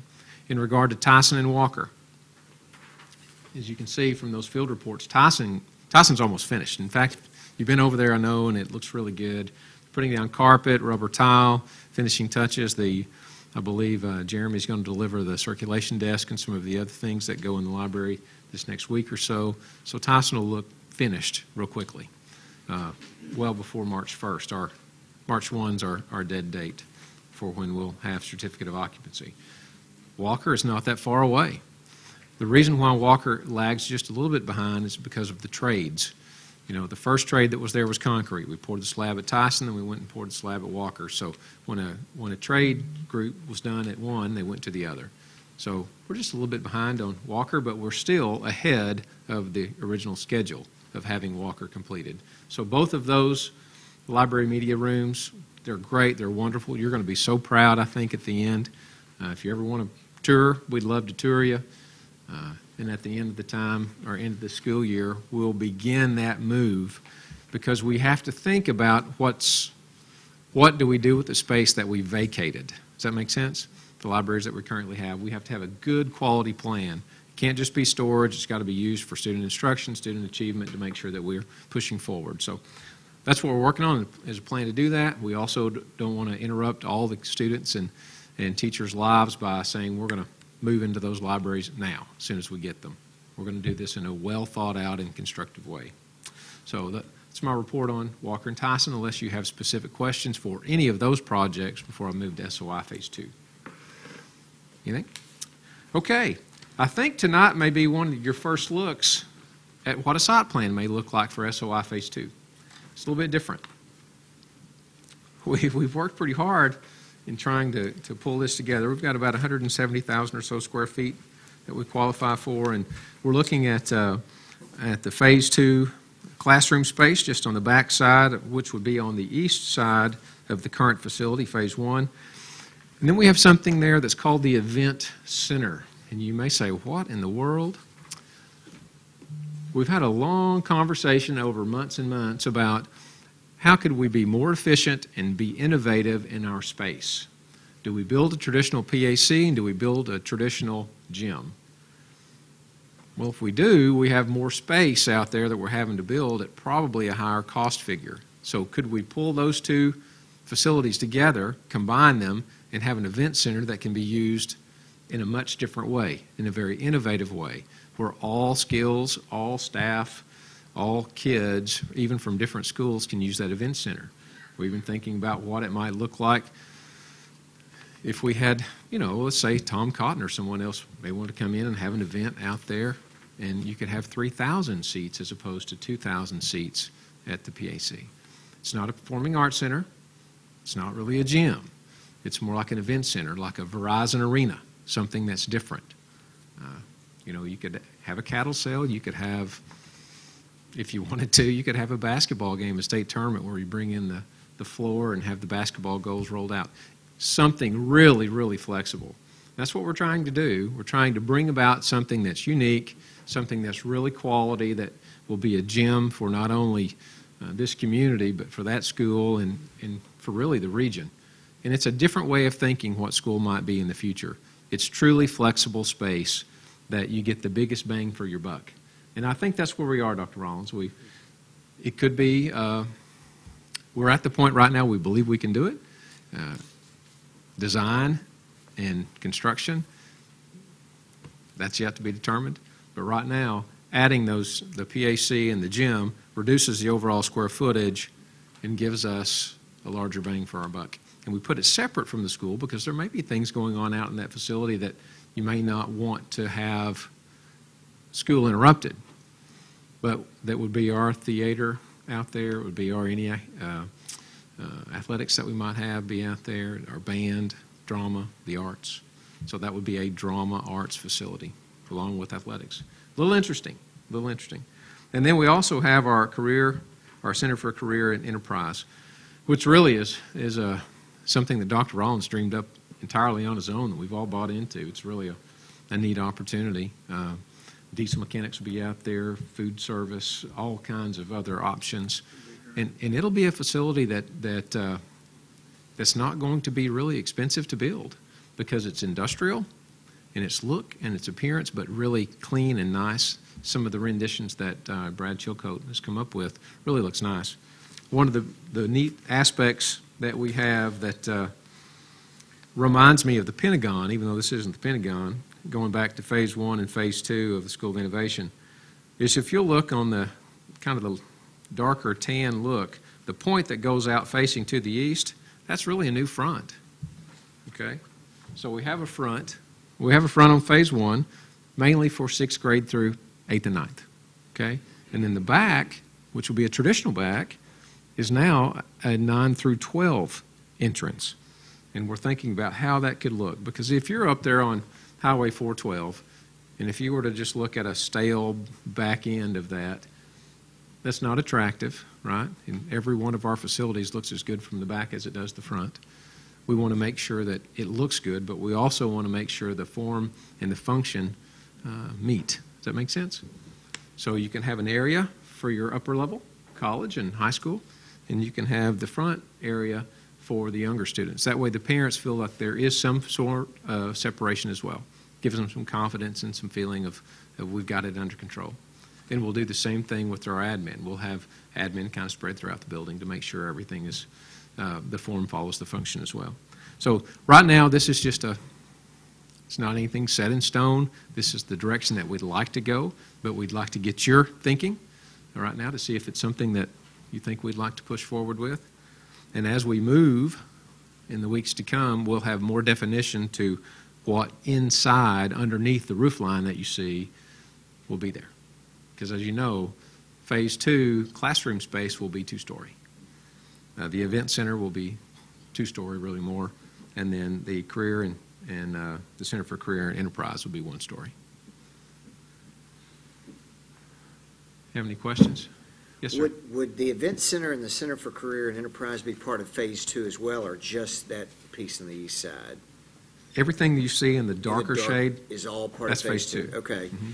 So on the Event Center, are there any options through the state with private-public partnerships or with, other folks that maybe could promote it as an event center when we're not using it to gain more use? I don't know. I don't know if that exists or... Absolutely. In fact, that's part of our thinking, that it actually could be a little bit of a revenue source as well when we're not using it. But we do expect it to be used every day, all day, but in the evening, certainly not. As of this particular moment, we don't have senior athletics out there. So being a competition gym may or may not be what it is in the evening. I mean, you could have drone races. You could have an event to where the community or the chamber or whatever uses it, maybe for a fee or whatever else. We do rent our facilities a lot. Right. And an event center that could hold 3,000 people, I mean, you could have a pretty substantial concert out there. And it'll have all the ability to do those kinds of things. So it's just a way of thinking that really supports our opportunity to learn at a greater level, I believe. think it's pretty well thought out. I'm really excited about it. In fact, it's the first time I've just been absolutely ginned up to really push on this phase two. Something hasn't felt right all the time, and now we've finally gotten to where we feel really good about it, don't we, Dr. Rollins? Very good. And, Mr. Luttrell, just kind of answer part of your question. I don't think you asked, but I think it's in your mind. That event center, is the state going to participate with that? Yeah, that's part of the 170,000 square feet.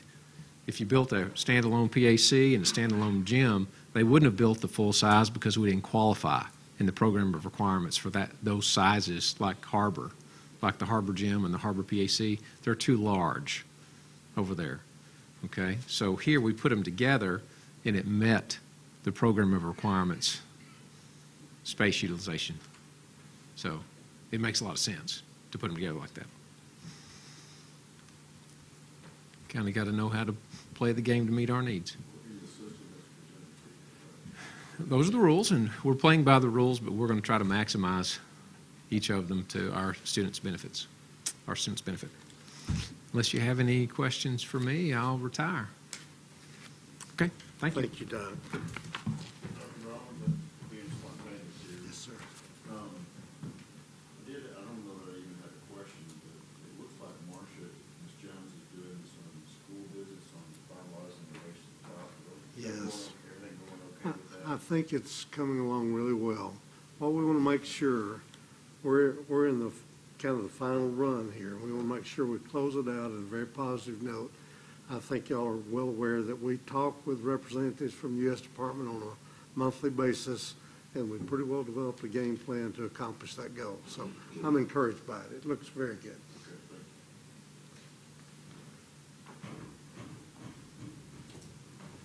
Good evening, Board, Dr. Rollins. This evening I have 6 items for you. The first one, since Mrs. Clay is not here this evening, I'm presenting the out-of-district transfer request. We have 3 students who are currently our students who have moved out of the district that wish to remain in our district. So would ask that you, administration recommends that these students be allowed to continue attending Springdale School District.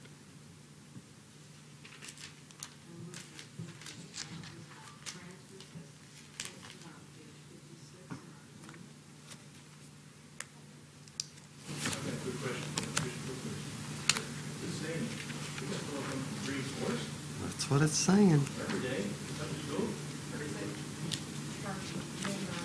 No, I don't believe it's virtual. Their parents work here, and they're traveling with the family as they come in. It's quite a tour, but it's working for the families. So.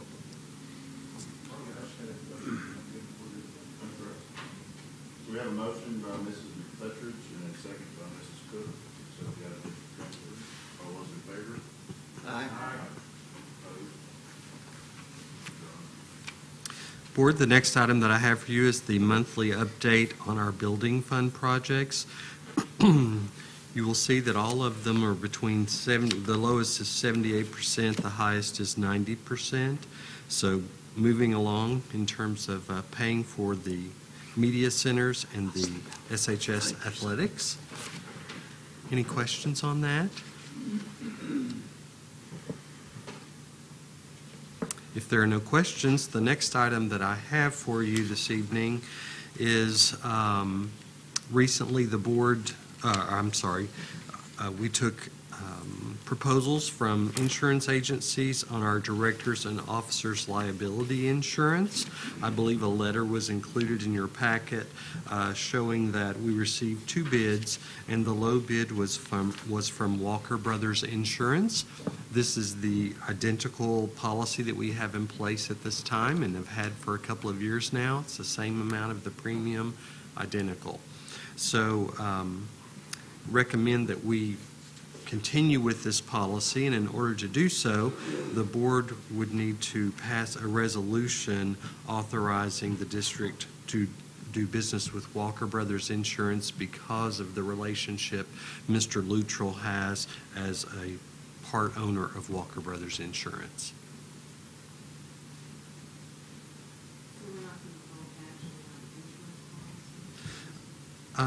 We will, yes, I would say let's do, because that way we're all covered because of the related party incident. So I need to, well, actually, this does handle both of them, Mrs. McPetridge. Mm-hmm, it does. Retrieve him and the policy. Yes. And basically, the resolution just states exactly what I told you. We took competitive bids. Mr. Luttrell is a related party. His company submitted the low bid. And then I will have to submit this to the state of Arkansas and get their approval once I receive your approval in order for us to continue with this relationship.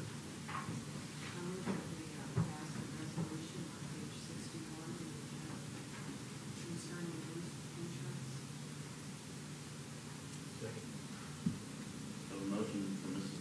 McPetridge, a second from Mr. Williams. All those in favor? Aye. Opposed? Thank you. The next item I have for you, Board, because we have elected to move our annual school election from September up until May, the process that starts this annual school election is the publication of a proposed budget of expenditures for 2 years henceforth. And so this is a proposed budget of expenditures for July 1, 2019 to and including June 30, 2020. And Dr. Rollins and I were having a conversation about this earlier. And basically, I just take the last several years, put them on a spreadsheet, and extrapolate out what I think will happen for that year. So it's just simply a projection. But it does start the election cycle. And I do need board approval so that we can get this published. Any questions? Questions? I'll make a motion to approve the proposed budget of expenditures for July 19 to June.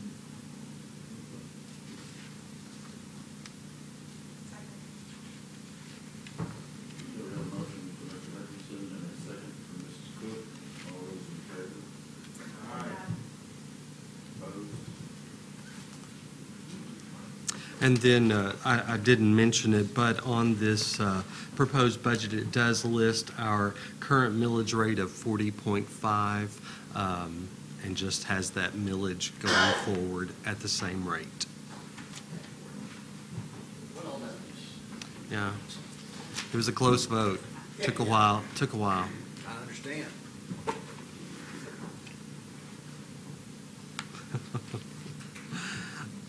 The final item that I have for you this evening, Board, is the financial summary for the month ended January 31st, 2018. As I've stated to you previously, it shows that we have a pretty significant balance at this time because everyone has just finished paying their taxes, and we will see that balance slowly decline over the remainder of the year. But we're in good shape. Our revenues are ahead of this time last year. Our expenditures are right in line with where they were last year. I have no concerns. Be happy to answer any questions, though.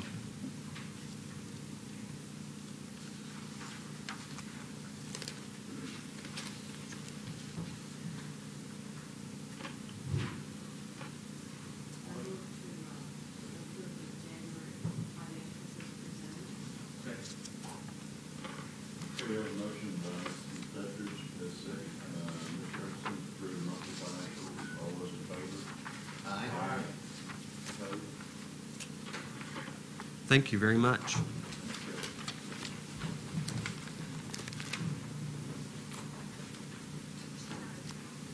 Chris, would you like to speak to the group? Do you have our SEIU rep here this evening? She's out of town and she didn't leave anything for me. Okay. Mr. Olney, I believe that concludes our agenda.